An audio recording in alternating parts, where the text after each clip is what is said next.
ఆమోసు గ్రంథము సౌండ్ పెట్టాలి.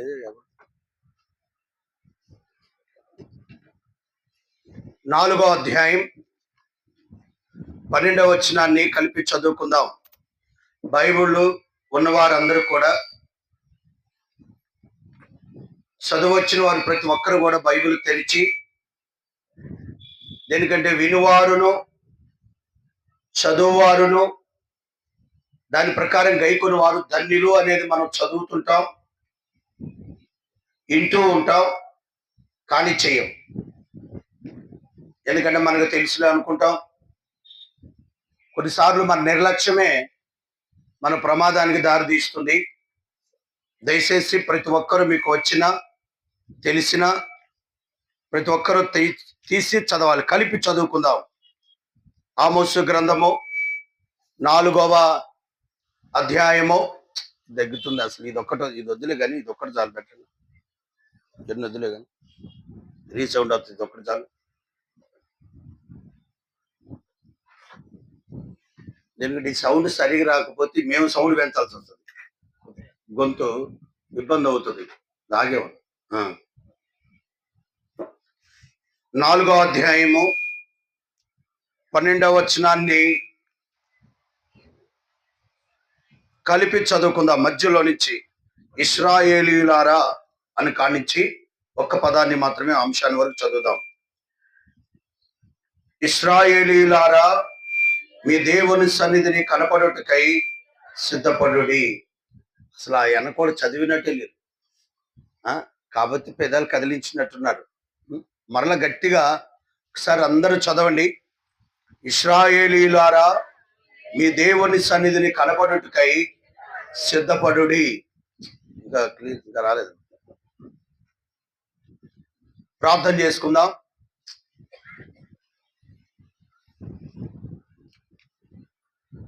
ప్రేమ కలిగిన మా పరలోకపు తండ్రి, పరిశుద్ధుడు అయిన మా దేవా, స్తోత్రములు. మీ ప్రియకుమారుడు మా ప్రభు యేసుక్రీస్తు వారి శ్రేష్టమైన ధనికరమైన శుభనామమును బట్టి స్తోత్రములు తెలియజేస్తూ ఉంటున్నాం. ఈ ఉదయకాల మధ్యాహ్న సమయంలో పెరవలి గ్రామాన్ని ప్రేమించి మీరు ఏర్పాటు చేసుకున్న నూతన యెరూషలేము ప్రార్థనా మందిరాన్ని బట్టి, స్థానిక దైవ సేవకులు సంఘాన్ని బట్టి స్తోత్రాలు. ఆయా ప్రదేశాల నుంచి వచ్చిన దైవ సేవకులను పరిశుద్ధులను బట్టి కూడా స్తోత్రాలు. ఇక్కడున్న దైవ సేవకులు పరిశుద్ధుల కంటే నేనేదో యోగ్యుడనై, నేనేదో గొప్పవాడిని నిలబడట్లేదు, హృదయపూర్వకంగా ఒప్పుకుంటున్నాను. ఇక్కడ ఉన్న దైవ సేవకులందరికంటే కూడా నేను అత్యల్పునని ఏదో మాట కొరకు కాదు కానీ హృదయపూర్వకంగా ఒప్పుకుంటూ ఉంటున్నాను. ఈ అమూల్యమైన రక్తంలో నుండి కడగడ ప్రభువా, పరిశుద్ధపరచుము. యజమానుడు వాడుకునే అర్హమైన పాత్రగా మీరు వాడుకోమని ప్రార్థన చేస్తూ ఉంటున్నాం. ప్రభువా, నన్ను మీ చేతులకు అప్పచెప్తున్నాను. విరిచి వడ్డించండి ఆయన, అప్పుడు మాత్రమే తిని తృప్తి పొందుతారు, మిగులుతూ ఉంటుంది. ఈ అంశమును ఈ 2 దినాలుగా మీరు అనుగ్రహిస్తూ వచ్చారు. మీరే మాట్లాడమని ప్రార్థన చేస్తున్నాం. నీ దాసుడు ఆలకించుచున్నాడు. ఆజ్ఞిమ్మో ఓ ప్రభువా, మీరు మాట్లాడితే మేము వినాలని వేచి ఉన్నాం. అయితే ప్రతి ఒక్కరు కూడా మంచి మనసు కలిగి మీ వాక్యం వినటానికి సహాయపడండి. తగిన తండ్రి, నిద్రమొత్తి ఎవరిని ఆవరించకుండా ప్రతి ఒక్కరు కూడా ఇంకా మీ ఏర్పాట్లో ఉన్న వారిని, మీ ప్రణాళికలో ఉన్న వారిని మీరు త్వరపెట్టి తీసుకురామని కోరుకుంటున్నాం. తగిన సమయాన్ని వ్యర్థపరచగా సమయాన్ని సద్వినియోగపరచడానికై కృప చూపండి.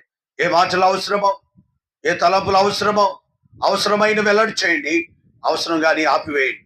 ప్రభా, నిర్గమ 4:12, ఇరిమియా 1:9, లోక 12:12 నెరవేర్చమని ప్రార్థన చేస్తున్నాం.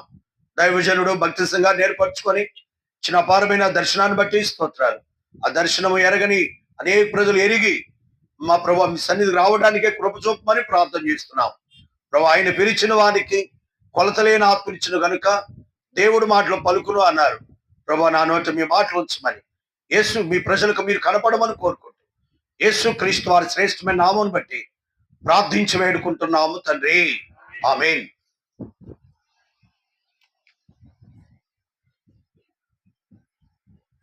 ఆమేన్ అనే పదం కూడా మనం చాలా తక్కువగా పలుకుతాం. ఇక్కడే కాదు, సంఘంలో కూడా పలకగోడిన వాటిలో కేకలేస్తారు, అదేమంటే మా మా గొంతు అంతే అంటారు, వ్యర్థమైన వాటికి. మంచి వాటికి మాత్రం ఆరాధన చేయాలన్నా, ప్రార్థించాలన్నా, ఆమేన్ అని పలకాలన్నా వాటి మాత్రం సైలెంట్ గా మాట్లాడతాం. అది మనకున్న లోపం. కాబట్టి దేవుని యొక్క వాక్యం చదవమన్నా చదువు. కొంతమంది చదువు వచ్చినా బైబిలుని తెరవరు, అసలు కొంతమంది తెరవరు. దీనికంటే సాతానుడు తెరవబాకంటాడు, వాడు చెప్పినట్టే చేస్తా ఉంటారు. సరే, ఇప్పుడు మన అంశంలోకి వస్తాం. టైం 11:12 అయింది. టైము 11:12 అయింది. దేనికంటే మనం వచ్చేది టైం చూడడం కానీ ముగింపు టైం మాత్రం ప్రతి ఒక్కరు చూస్తారు. అదంతా నా మీద పడుద్ది.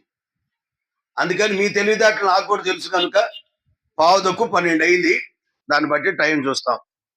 కాబట్టి ఈ ఆమోసు గ్రంథము ఈ 4వ అధ్యాయం 12వ వచనం మనము నిన్నటి నుంచి చూస్తూ ఉన్నాం.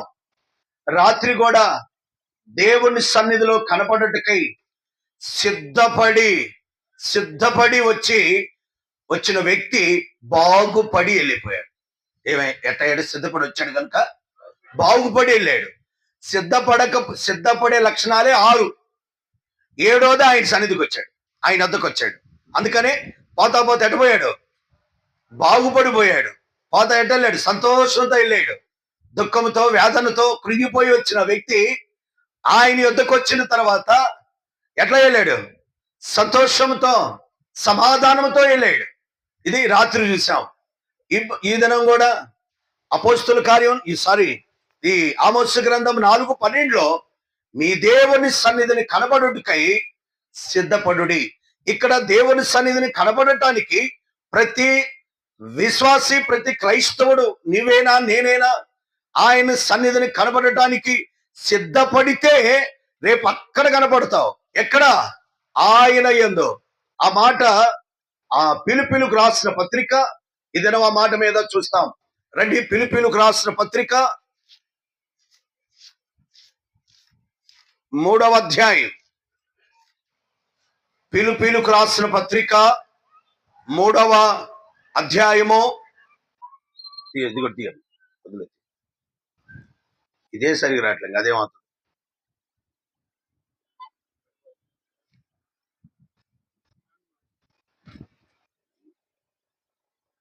ఇది బ్యాలెన్స్ సరిగా ఇక్కడ లూజ్ ఉన్నప్పుడే ఇది బలం లేదు దీనికి, దానితో డిస్క్ కూడా లూజ్ ఉన్నట్టుంది.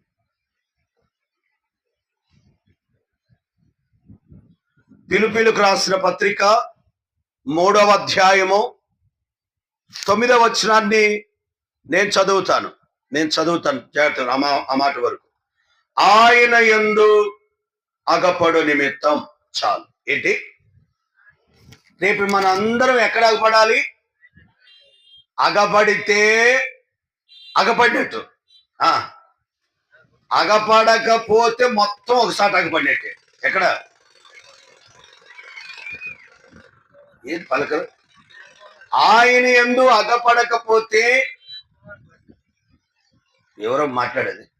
ఎవరి యందు అగపడతారు? వాని యందు అగపడతారు. రేపు వానంటే ఎవరు? సాతాను యందు అగపడతారు. 2 కనపడితే ఆయన యందన్నా అగపడాలి, లేకపోతే సాతాను యందన్నా. నువ్వా మాట్లాడుతుంది ఇక్కడ? కాబట్టి వాని యందన్నా అగపడాలి. నేను అటు ఇటు కాకుండా అగపడతాననేది లేదు. కాబట్టి ఉంటే వేణీళ్ళు, లేకపోతే చన్నీళ్ళు, అటు ఇటు కాని జీవితం లేదు. కాబట్టి ఆయన యందు అగపడాలని ఆయన కోరిక. ఇప్పుడు చూడండి, అంతా టెక్నాలజీ పెరిగిపోయింది. కానీ ఇంతకుముందు exams 10th class result, intermediate ఇవన్నీ కూడా పేపర్కి వచ్చాయి. పేపర్లో కనబడితే కనబడినట్టు, కనబడకపోతే ఫెయిల్ అయినట్టు. ఫెయిల్ అంతే.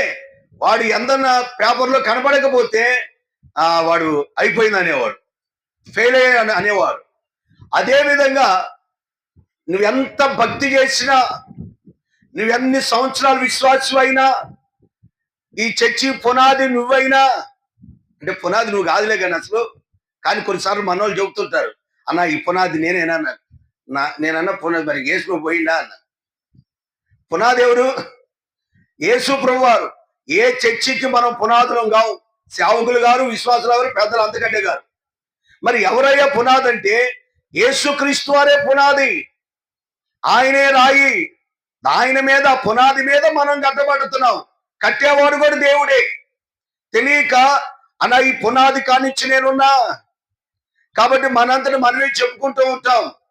అయితే ఈ మధ్యాహ్న సమయంలో ఇక్కడ ఆయన యందు మనం అగబడాలి. ఒక 7 విషయాలు లేక ఒక 5 విషయాలు టయాన్ని బట్టి 5 విషయాలు మనం లేక 7 చూస్తాం.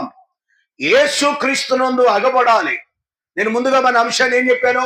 దేవుని సన్నిధిని కనబడ్డానికి సిద్ధపడి ఉంటే, సిద్ధపడిన జీవితం కలిగి ఉంటే రేపు ఆయన యందు నువ్వు అగబడతావు.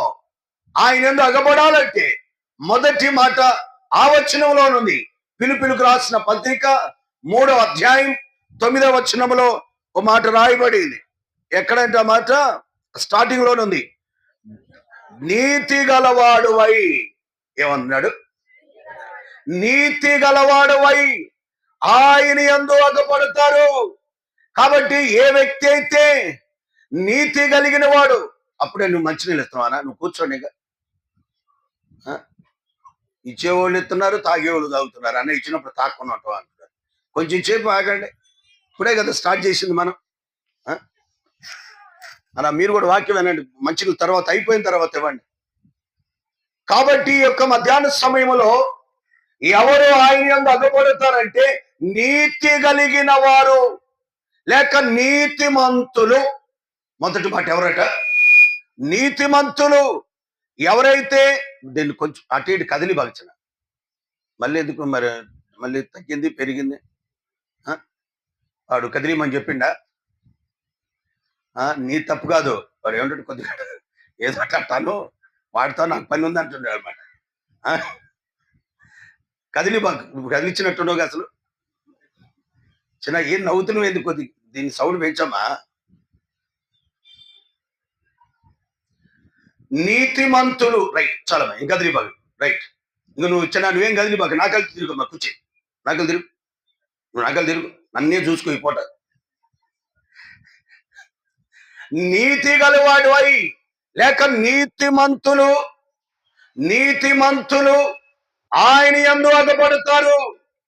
పాపాత్ములు వాని యందు అగపడతారు. యేసునందు అగపడితే రేపు ఎక్కడ ఉంటారు వారు? యేసుతో ఆ రాజ్యములో ఉంటారు. ఒకవేళ సాతాను యందు, అపవాది యందు కనపడితే నిత్య నరకం అగ్నిగుండంలో ఉంటారు. రెండే రెండు. ఉంటే అక్కడైనా కనపడాలి, ఇక్కడైనా కనపడాలి. యేసుతోనే ఉండాలి, సాతానుతోనే ఉండాలి, పరలోకంలోనే ఉండాలి, నరకములోనే ఉండాలి. ఏదో ఒక దాంట్లో తేల్చుకోవాల్సిన సమయం మన్నే. అయితే మొట్టమొదటిది నీతి కలిగిన వారై. నీతి కలిగిన వారై. ఎవరు నీతిమంతులు? ఇది రక్షణ లేని వారి మాట కాదు, విశ్వాసులకి ఈ ఈ వర్తమానం. కాబట్టి ఎవరు నీతిమంతులు? ఈ నీతి ఎవరిచ్చేది? అక్కడ రాయబడింది స్పష్టంగా. ఏముందో చూడ. క్రీస్తునందలి విశ్వాసమూలము వలనైన, అనగా విశ్వాసమును బట్టి దేవుడు అనుగ్రహించి నీతి. అమ్మా, మనకి నీతి ఎక్కడి నుంచి వస్తుంది? దేవుడిస్తే తప్ప మన వల్ల కలిగింది కాదు. నీ భక్తిని బట్టో, నీ జ్ఞానాన్ని బట్టి, నీ తెలివితేటలను బట్టి నీతి రాలే. నీతి అనుగ్రహించిన వాడు దేవుడే. దేవుడే మనకు అనుగ్రహించాడు. ఉచితంగా దేవుడు మన నీతిమంతులుగా ఆయన మనకు అనుగ్రహించాడు. ఇచ్చాడు అంటే ఎవరిదది? ఆయన్ని. ఆయన నీతిమంతుడు. ఆయన పిలాతు భార్య అంటుంది, ఆ నీతిమంతుని జోలికి పోవద్దు, పోవద్దు నాయన ఉంది. ఇంకొక ఆయన అన్నాడు, ఎవరు? పిలాతు కాకుండా పేతురు ఏమన్నాడంటే, అనీతిమంతుల కొరకు నీతిమంతుడని క్రీస్తు చనిపోయి తిరిగి లేచినని పేతురు రాసిన పత్రికలో సంబోధిస్తూ వచ్చాడు. తర్వాత ఇస్కరియోతు యోధా కూడా చివరిలో అంటున్నాడు, నిరపరాధి రక్తముని నేను అప్పగించి పాపము చేసి అంటాడు. కాబట్టి ఈయన యేసు క్రీస్తు ప్రభువారు నీతిమంతుడు, ఆయన నీతి ఇవ్వగలిగిన వాడు ఆయన ఒక్కడే. ఆయన మనకు అనుగ్రహించాడు. ఓకే, మనకెట్లా సంప్రాప్తం అయింది. అందుకనే చూడండి, రోమీలకు రాసిన పత్రిక 10వ అధ్యాయం 10వ వచనం చదవండి ఎవరైనా త్వరగా. ఏలయనగా నీతి కలుగునట్లు మనుష్యుడు హృదయములో, చాలు. ఎట్లా వస్తుంది నీతి? ఎట్లా వస్తుంది? దేవుడు ఇస్తాడు. ఆ దేవుడు ఇచ్చేది మనకెట్లా సంప్రాప్తం అవుతుంది అంటే విశ్వాసము. ఏముంచాలి? విశ్వాసం. మనం విశ్వాసులమే గాని మనకి విశ్వాసము లేదు. అందుకని యేసు ప్రభువు వారు చెప్పాడు, మనుష్య కుమారుడు భూమి మీదకి వచ్చినప్పుడు విశ్వాసము కనుగొనునా? అవిశ్వాసం, అనుమానం ఆది కాండములో నుంచి వచ్చింది, ఇప్పటికి వెళ్తానే ఉంది. అనుమానం, ఇద్దరు భార్యాభర్తల మధ్య అనుమానం, ఇద్దరు సంఘములో దైవ సేవకులకి విశ్వాసం మధ్య అనుమానం, లేక పెద్దలకి సేవకుల మధ్య అనుమానం. ఈ అనుమానం అనేది సాతానుని యొక్క స్వభావం. విశ్వాసం అనేది, విశ్వాసమునకు కర్త, దాన్ని కొనసాగించే విశ్వాసమునికి కర్త, కర్మ, క్రియ యేసు ప్రభువారు. అనుమానానికి కర్త, కర్మ, క్రియ ఎవరు? సాతానుడు. ఒకసారట ఈ మధ్య నేను చదువుతూ వచ్చా, వాళ్ళ భార్యకి ఎక్కువ అనుమానం. మరి పురుషులు అంటే పురుషుల్లో కూడా ఉంటారు కానీ కొంతమంది, వాళ్ళతో ఒకటి చెబుతా మీదో ఒకటి చెబుతా, భేదం లేకుండా ఉండదు. ఒక్కళ్ళ చేతి మొత్తం ఒకటి చూస్తారు, సరిపోయిందా అని. ఈతో ఒకటి చెప్పి మనకు రెండు పక్కల చేతి సైలెంట్గా ఎటు చూడరు. అందుకని నేను చెప్పేటప్పుడు అత్త చెప్తా, కోడలు చెబుతా, మామ చెబుతా, అందరు చెబుతారు. అందుకని సైలెంట్గా ఉంటుంది. ఒక్కరినే చెప్తే వాళ్ళు చెప్పేది సిగ్గులేదు. నీకు ఆ రోజు అంతా కాదు, వారం అంతా సాధిస్తారు వాళ్ళని. అందుకని అందరూ చెప్తే మెలకలు కూర్చుంటారు. కాబట్టి అందుకని ఈ ఒకసారి జరిగింది, ఆమె అందట అనుమానం భర్త మీద. డ్యూటీకి పోయి లేట్ అయినా కొంచెం ఏదైనా ఈమెకు అనుమానం, ఎక్కడికి వెళ్ళాడో ఏంటో. 2 రోజులు వరుస పెట్టి కొంచెం లేట్ అయితే ఏం అనుమానం బలపడిందట. ఏం అనుమానం? ఎక్కడో జరుగుతుంది, ఏదో జరుగుతుంది, ఈయన లేట్ అవుతుంది, నా కొంపకేదో ఏంది వాళ్ళు చెప్పని నీకెందుకు, నా కొంపకేదో చేటు వచ్చేటట్టుంది అని భయం, అనుమానంతో ఏమందంటే భర్తకు ఫోన్ చేసింది. ఏమండి సారీ, ఆమె చెప్పలే, పక్క ఆమెతో ఫోన్ చేయించింది. ఏం చేయదు సార్, మీ భార్యకి యాక్సిడెంట్ అయింది, ఇమీడియట్గా రండి అంటే భర్తకు చెప్పారు. భర్తకు ఫోన్ చేసింది ఒక ఆమె, ఈమె ఇంట్లోనే ఉంది. అయితే భర్త రాలే. ఏమనుకుందంట, ఎంత దుర్మార్గుడు ఎవడు, మీరెందుకు చెబుతారు, వాళ్ళని నోడితే చెప్పనే, వాళ్ళు చెప్పాలి, మనం చెప్పాలి, మనకు ఉంది. ఏమని నేను అనుకున్నది రైట్ అయింది, యాక్సిడెంట్ అని ఫోన్ చేయించినా కూడా రాలేదు. వామ్మో అయిపోయింది నా జీవితం, కొంపని వామ్మో మాయని ఏడుస్తుందట. ఈ లోపల ఫోన్ వచ్చింది, ఆమె భార్యకి ఫోన్ వచ్చింది. ఆ ఫోన్ తీసుకుని ఏంటంటే, అమ్మా ఎవరు మీరు? ఫలానా. అవునండి. ఏంటంటే, అమ్మా నీ భర్త యాక్సిడెంట్ అయ్యి ఏమైందంటే, ఏమైందో మాకు తెలియదమ్మా, మీరెవరు అంటే నేను ఆయన భార్య. అమ్మా ఆయన చనిపోతా కూడా ఏమన్నారు తెలుసా? అయ్యా నేను చనిపోతున్నా కానీ నా కోరిక ఏంటంటే, అయ్యా నా భార్య యాక్సిడెంట్ అయ్యి మరి హాస్పిటల్లో అడ్మిట్ చేశారంట, ఆమెను కొద్దిగా చూడండి అని చనిపోయాడు. ఎందుకంటే స్పీడ్ గా వస్తున్నాడంట. ఏ ఫోన్ని? భార్యకి యాక్సిడెంట్ అయిందని చేపించిందిగా. టెన్షన్ తో ఉద్యోగం వదిలిపెట్టి ఆఫీసులో సెలవు ఇవ్వకపోయినా నా భార్య కంటే నాకు ముఖ్యమో, ఎవరో కాదు ఈ ఉద్యోగం కాకపోతే ఇంకొక ఉద్యోగం చేస్తానని వాళ్ళు పర్మిషన్ ఇవ్వకపోయినా స్పీడ్ గా వస్తున్నాడు. ఇప్పుడు యాక్సిడెంట్ ఎవరి కోసం అయింది? మీరు ఆగండి, వీళ్ళ కోసమే. అది తెలుసుకోలేక, ఎందుకో లేట్ అయిందో తెలియక వామ్మో అయిపోయింది అనుకుంది. ఇప్పుడు ఏడ్చింది. చివరు చనిపోతా కూడా నేను చనిపోయినా పర్వాలేదు, నా భార్య యాక్సిడెంట్ ఆమె చూడండి అని చెప్పాడట. ఎంత భయంకరమైన పరిస్థితి. ఇది బ్యాటరీ అయిపోయాడు. వాడు మళ్ళీ ఇక్కడికి వచ్చి ఉంటాడు, ఎవరు ఆపేటట్టు ఏం లేడని.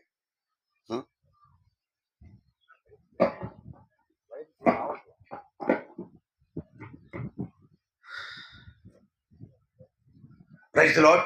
అయితే తర్వాత ఏడ్చి డొల్లాడింది కానీ ఏమీ ఉపయోగం లేదు. కదిలిబాక ఏడ్చినా మొత్తుకున్న ప్రయోజనం లేదు. ఇది స్త్రీల గురించి మనం చూస్తూ వచ్చాం. పురుషుల గురించి చూద్దాం. వీరు కూడా ఏం తక్కువ కాదు, ఏం తక్కువ. దేనికంటే వీరు కూడా ఇద్దరు ఏక శరీరం. ఒకసారట పెళ్ళయింది కొత్తగా జంటకి. ఈ పెళ్ళయిన తర్వాత ఈ భర్త సాడిజం, అనుమానం అన్ని ఉన్నాయి మన దగ్గర. కానీ ఆమె చాలా మంచిది. ఒకరోజు ఫోను అర్ధరాత్రి టైంలో అట కుయ్యి అన్నట. ఏందో చూద్దాం, భారీ ఫోన్ తీసుకున్నాడట. మెసేజ్ వచ్చింది. ఏ మెసేజ్ వచ్చింది తెలుసా? Battery full. ఏమొచ్చింది? వీడికి అర్ధరాత్రి ఏంది బ్యూటిఫుల్లా? ఎవడాడు? నిద్రపోతున్నామని దబ్బి బెల్ట్ తీసుకొని బాధుడు. వామో వాయో ఏమైందంటే ఎన్నాళ్ళ నుంచి జరుగుతుంది ఈ రామాయణం. ఏంటి పరిస్థితి, ఏంటి ఈ భయంకరమైన పరిస్థితి ఏంటి అని భయంకరంగా కొడుతున్నాడు. ఏడుస్తా ఉంది. అర్ధరాత్రి చుట్టుపక్కల అందరూ కూడా వచ్చారు. ఏందంటే మీకెందుకు వెళ్ళండి అయ్యా, దుర్మార్గురాలు, వాడెవడో బ్యూటిఫుల్ అని పెట్టాడు. ఈ అందాన్ని అర్ధరాత్రి వీళ్ళిద్దరు ఎప్పటి నుంచి జరుగుతుందో ఒకటి అమ్మాయికి ఏం తెలియదు.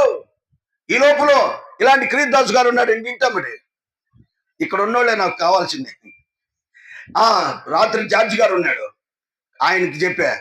ఇప్పుడు ఈయన ఇక్కడ కూర్చున్నాడు అంటే కూర్చోని కాదు, ఈయన చూసి ఏందండి న్యూసెన్స్, మేము అర్ధరాత్రి ప్రార్థన పోయి వచ్చి మాకు ఏ రోజు కూడా నిద్ర సరి, మీరు ఏంటంటే అమ్మాయిందంట.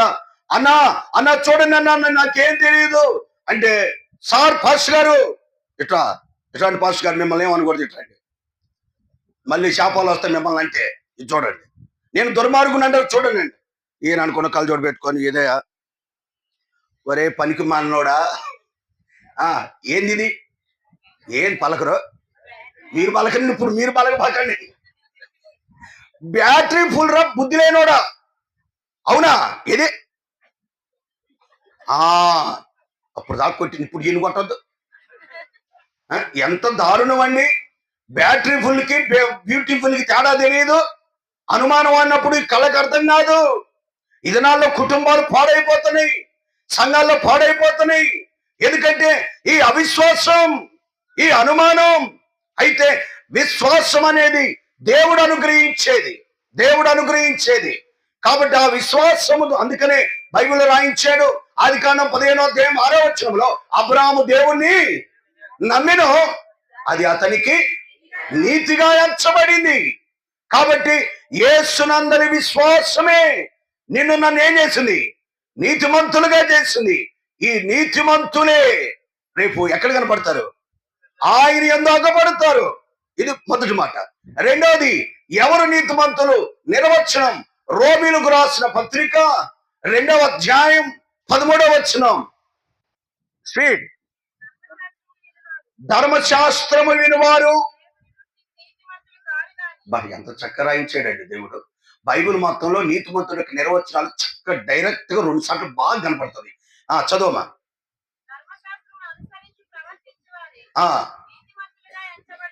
ఇది అపోస్తలుడైన పౌలు రోమీయులకు రాస్తే, యోహాను రాసిన మొదటి పత్రిక 3వ అధ్యాయం 7వ వచనం కూడా చదవండి.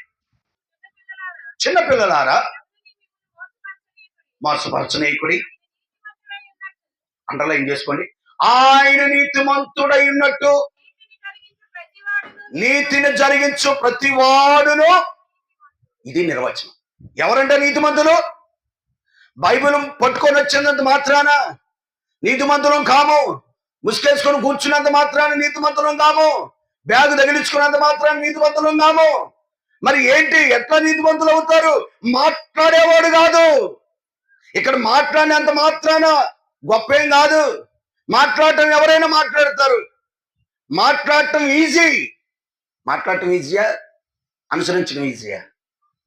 కొంతమంది అంటారు ఆ పని చేయండి, ఈ పని చేయండి, ఈ పని చేయండి, అది చేయండి, ఇది చేయండి. ఇట్లే చెప్పటం ఎవడేం చేస్తాడు, కానీ జరిగించాల. వారే నీతిమంతుడు. మాట్లాడటం గొప్ప విశేషం కాదు. ఎవరైనా మాట్లాడతారు. కొంతమంది మీటింగ్లు అంటారు కానీ అసలు చేతలు చేయరు.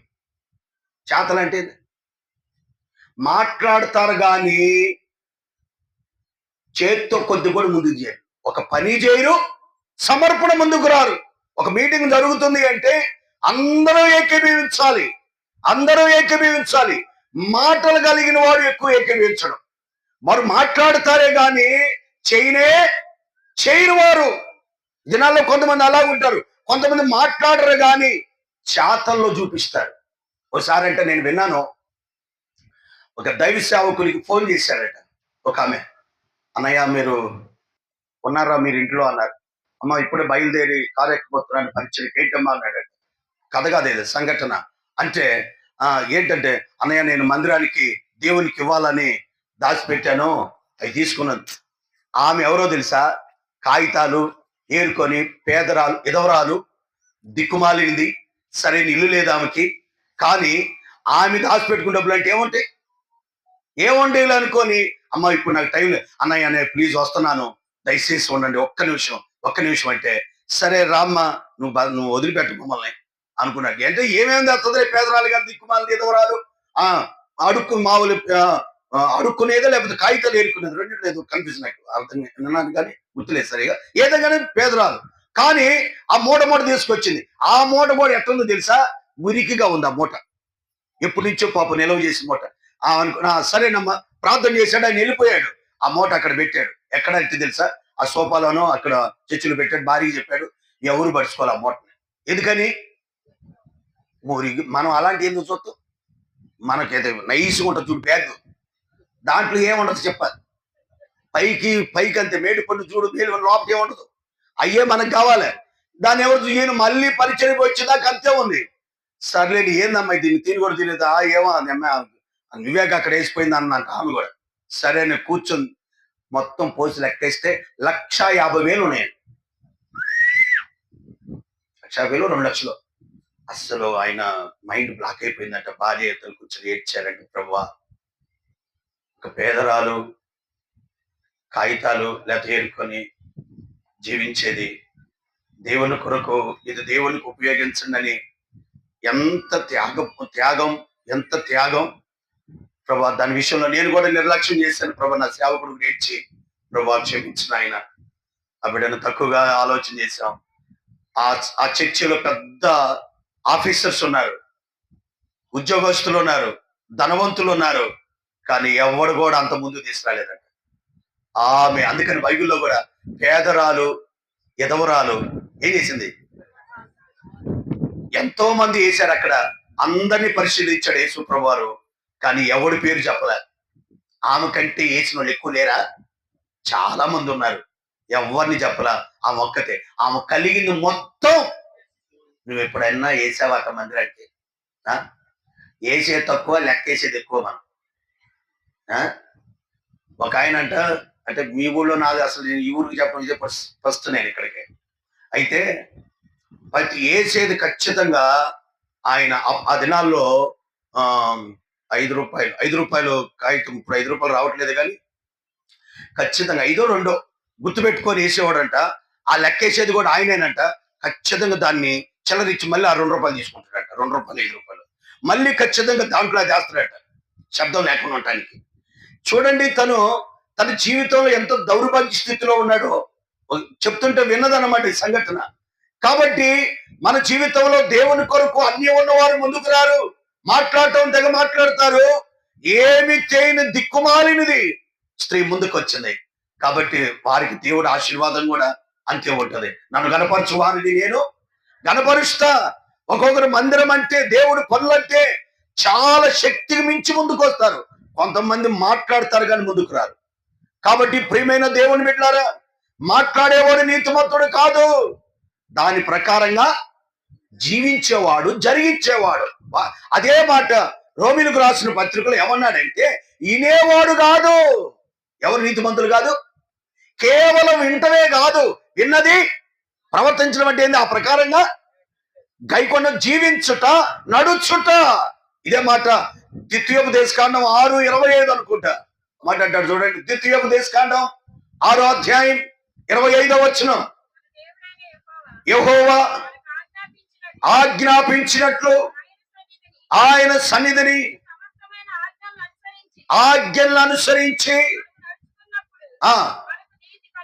ఎంత చక్కగా రాశాడు. వింటాం కాదు, విన్నది ఇయ్యాలి. కానీ కొంతమంది వింటారు కానీ చేయరు. కేవలం అందుకని హెబ్రీయులకు రాసిన పత్రికలు అంటాడు, విని విన్నది ఏం కాకూడదు, కొట్టుకొని బాగూడదు. కాబట్టి ఈ చెవుతో విని ఈ చెవుతో ఉంటారట. కొంతమంది ఒకసారి అంట 3 బొమ్మలు తీసుకొచ్చారట. 3 బొమ్మలు తీసుకొచ్చి దీంట్లో ఉన్న తేడా వ్యత్యాసం గుర్తించన్నారా. గుర్తిస్తే దాంట్లో ఒక తెలివి కలవాడు చూశాడు, ఈ ఒక తీగం తీశాడు.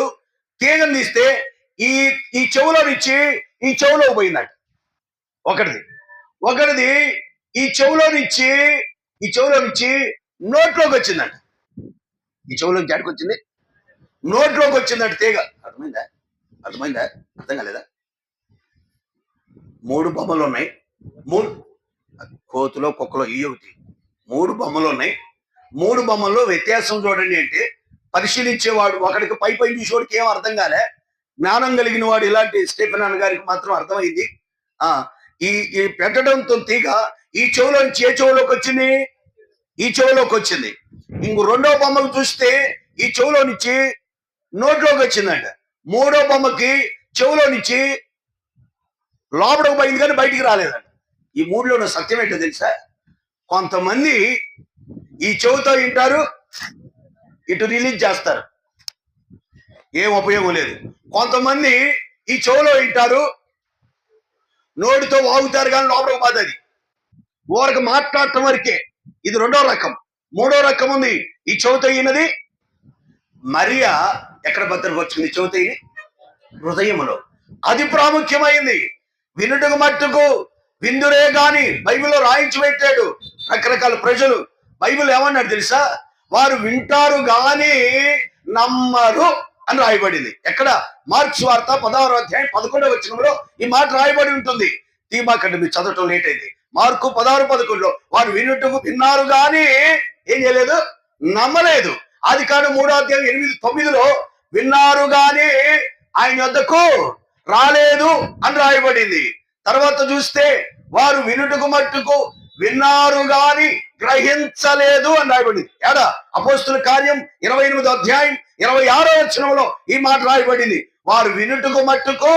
ఇది చదవండి, ఇది అవసరం, ఒక్కసారి చదవండి.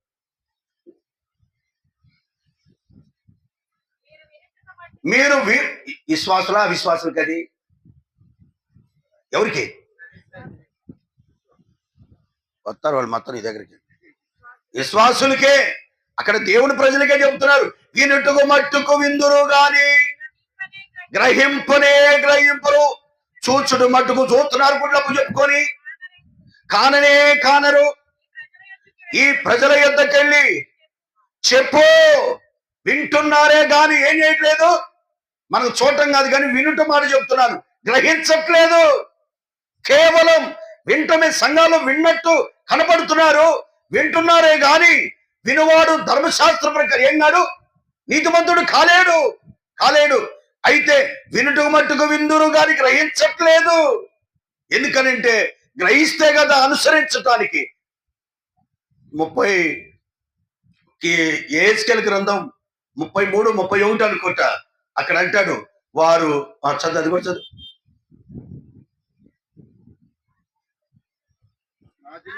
నా జనులు రాదగిన విధంగా. అబ్బో, రావటానికి ఎట్టొస్తారంట? దేవుడి సన్నిధి కనపడటానికి సిద్ధపడండి అంటే రాదగిన విధంగా రావటం, ఆయన సన్నిధికి వచ్చి అబ్బో ఆయన జనులైనట్టుగా, వైట్ అండ్ వైటో లేకపోతే ఏదో బ్యాగో ఏదో రకంగా ఆయన బైబిల్ పట్టుకోనో ఆయన రాదగిన విధంగా రావటం, ఆయన జనులైనట్టుగా కూర్చోటం కూడా సెట్. నీ మాటలు విందురు గాని అది ఇప్పుడున్న పరిస్థితి. నీతులు పైనుంచి దేవదూత చెప్పినా ఇప్పుడు ఈ కేవలం వింటమే గాని అనుసరించే వాళ్ళు చాలా అసలు లేరనను. శేషం ఉంటది, ఏదో కొద్దిగా శేషం. చూడండి, లెక్కలు చూసేప్పుడు బాగా ఆరోగ్యం చేసేప్పుడు శేషం కింద కొద్దిగా మిగులుద్ది. ఈ శేషం రేపు మిగిలేదు కూడా శేషమే, కొంచెమే. ఈ గుంపంతా మనం అంతా వెళ్తారని లేదు, శేషములో మనం ఉండాలని కోరుకోవాలి.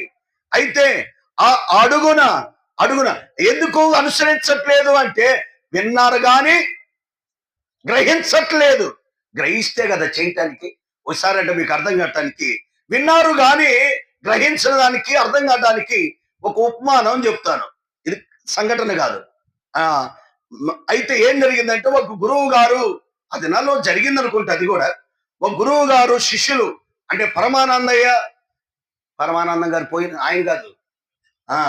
కాబట్టి ఈ గురువు గారు శిష్యులు ఒకసారి అందరు కలిసి ఒకసారి ఒక ఎద్దుల బండి ఎక్కి అన్ని సామానంతా దాంట్లో పెట్టుకున్నారట. దాంట్లో పెట్టుకొని ముందు తొట్టిలో ఉంటే తొట్టిలో కూర్చున్నాడంట. తొట్టి అంటే ముందు భాగంలో కూర్చున్నాడు గురువు గారు.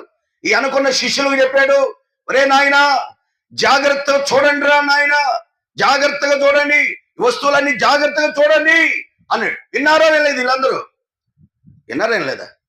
విన్నారు అందరూ. ఓకే గురువు గారు విన్నాము అన్నారంట. అయితే పోతుంటే కొన్ని వస్తువులు కింద పడిపోయింది. కింద పడినా అనుకోండి, ఈ బాగా చెప్పారే, పట్టుకోట్లే. ఈ లోపల వెనక నుంచి వచ్చిన పొద్దుగులు క్రీదా సంగతి కానీ, ఈ వెనక నుంచి వచ్చిన ఎవరో బ్రదరు వెనక అడావుడిగా ఒక ఆయన వచ్చాడంట. వచ్చి చూస్తే అరే ఇవి మా గురువు గారు వాళ్ళు ఇలాగున్నాయి, మా ఇంటి వాళ్ళు ఇలాగున్నాయి, ఏంటో ఈ వస్తువు ఇంతకుముందు చూసానే అనుకొని అవి తీసుకొని బండి వేసుకొని అతను వచ్చాడు. సార్ గురువు గారు ఆగండి. ఏంటయ్యా అంటే, ఈ వస్తువులు మీయేనా? అవును మాయే. బండి ఆపి గురువు గారు వచ్చారా? ఏం చెప్పాను రా మీకు? ఏం చెప్పావంటవేంది? నువ్వు చెప్పింది ఏంటి మాకు? మళ్ళీ ఇదొక వారు ఈ రివర్సు మళ్ళీ అంటున్నారు, నువ్వేం చెప్పేవి అంటలేదు మాకు, నువ్వేం చెప్పావు మాకు? ఏం చెప్పింది రా చూడండి. అవును మేము చూసాం. ఎక్కడ పడిందో చెప్పమంటవా? ఎక్కడ పడిందో కూడా తెలుసా మీకు? చూడమన్నావు కదా నువ్వు. ఊరి మీకే పెట్టిందిరా చూడమంటే. అదే చూడమంటే. ఇప్పుడు ఇంటమ్మటోళ్ళు ఊరికి పోతా ఏమంటారు? అమ్మ కొద్ది చూడండి అంటే, ఏ దొంగోడు ఎట్టొచ్చిందో చూడమనే. దాన్ని జాగ్రత్త చేయమనే కదా అర్థం. కానీ అంత గ్రహింపు లేనోడు, ఒరే మీరాడ పుట్టారా నా కర్మకు తోడైన మూర్ఖులు, చూడండి అంటే ఏది పడితే అది దాంట్లో వేయండి ఆయన అన్నాడు. ఇప్పుడు బాగా చెప్పావు. ఎట్లా చెప్పావు ఇందాక నువ్వు? తప్పు నీది పెట్టుకొని మా మీద చెబుతావా? సరేలేరు కర్మ, ఏది పడుతుంది. ఓకే గురుగారు నువ్వు కూర్చోన్నారట. పోతుంటే ఎద్దులు పేడ వేసిందండి కింద. ఒకడు దిగాడు, ఈ పేడ కూడా మందే కదా, తీసి ఇసిరేసినాడు. అది తగిలి ఎవరికి? గురువు గారికి. ఇదే పనిరా, ఇదేంట్రా అంటే, గురువు గారు నువ్వు మాట మార్చబాకు, పెద్దోడు అని నువ్వేదో గౌరవిస్తుంటే మమ్మల్ని పిచ్చోళ్ళని చేస్తున్నావు. ఇందాకేమన్నావు? ఏది పడితే ఎద్దులు మనయే కదా, పడింది మందే కదా, ఏమనవా లేదా? అబద్ధం ఆడుతువే నువ్వు, మళ్ళీ మా మీద తప్పు చెబుతున్నావా? మరే ఏది పడితే అంటే అయ్యి కాదురా, మీరు నాకేడు తోడేరులని లిస్టు రాశాడంట. ఈ వస్తువులు అని. ఇప్పుడు బాగా చెప్పావు, ఇట్టు చెప్పు క్రమంగా, కాదంటే అప్పుడు చూస్తామన్నాడు. ముందు కూర్చున్నాడు, వెళ్తాను. ఈ రోడ్లు ఇప్పుడే ఇట్టున్నాయి రోడ్లు, ఆ రోజులు రోడ్లు ఎట్టుంటే చెప్పే పని లేదు. పోతా ఉంటే ఈ ఎద్దుల బండి ఒక రాయి ఎక్కింది, చక్రం ఎక్కటం గురువు గారే పడిపోయాడు. వాళ్ళు అనుకున్నారు లిస్ట్.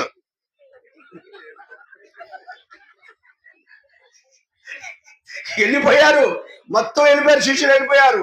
డబ్బీలను పడిపోయేదలికి ఇలాంటి యూత్ యవనస్తుడు, ఏం పేరు శ్రీనాథ్ అడావుడికి ఆఫీసు పోతున్నాడు. పాపం వదులు పాస్ గారు, మన పాస్ గారు అంటే పాస్ గారు బండి పడుతున్న రోజులు కాదు ఈ రోజులు. పోతే పోయిండు, వాడిపోతే ఇంకొకటి అతను. ఇదే లెక్క. వాడు పోతే ఒకతను, ఈడు పోతే ఒకతను. మరి నువ్వు పోతే ఇంకొకటి వస్తారు అనుకోరు. కాబట్టి ఈ అర్థమైన మాట కాదు. అక్కడ ఆ దినాలు అపోస్తలుడైన పేతురు చెరసాల్లో ఉన్నాడు. సంఘం ఏం చేసింది? వాడు పోతే ఇంకొకటి వస్తారు అనుకున్నారు. అప్పుడు కాదయ్యా, ఈ ఉన్నవాడిని ఎందుకు ఉచితార్థంగా, ప్రభువా నీ దాసుని మీరు బ్రతికించు, కాపాడని సంఘం అత్యాశక్తిగా ఏం చేసింది? ఈ దినాలు అలాంటి వారు లేరు. వాడు పోతే వీడెత్తరు, వీడు పోతే వాడు, ఇదే లెక్క. కాబట్టి ఇక్కడ చూస్తే అయితే ఈ గురువుగారు మాకు తెలిసిన రండి సార్, ఏంది కింద పడిపోయారంటే ఏం చెప్పను శ్రీనాథ్, నా శిష్యులే నన్ను ఏం చేశారు, అయ్యో ఉన్నారు అయితే బండి మీద అని ఎక్కువ నా బండి మీద తీసుకుపోయాడు. ఆపి ఏంద్రా ఈ గురువు గారు ఏంట్రా నన్ను, గురువు గారు నువ్వు మరీ ఎక్కువైపోయింది, ఇది నీ లిస్ట్ మాకు లిస్ట్ రాసావుగా, లిస్ట్ లో నీ పేరుందా? నా పేరుండేది ఇదిరా, ఇదంతా నేనే కదరా, మాయ మాటలు చెప్పావు. వస్తువులు రాసిచ్చు, రాసిన పేర్లన్నీ చూసుకున్నావు, అన్నీ ఉన్నాయి, నీ పేరు ఆడుంది మాకు, అందుకని నువ్వు పోయినా మాకు.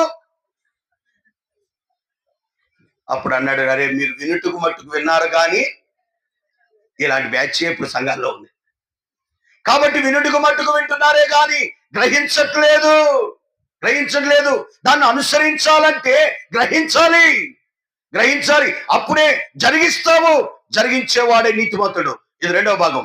3వ చూస్తే రండి, లోకాసు సువార్త 23వ అధ్యాయం 51. త్వరగా చూడండి.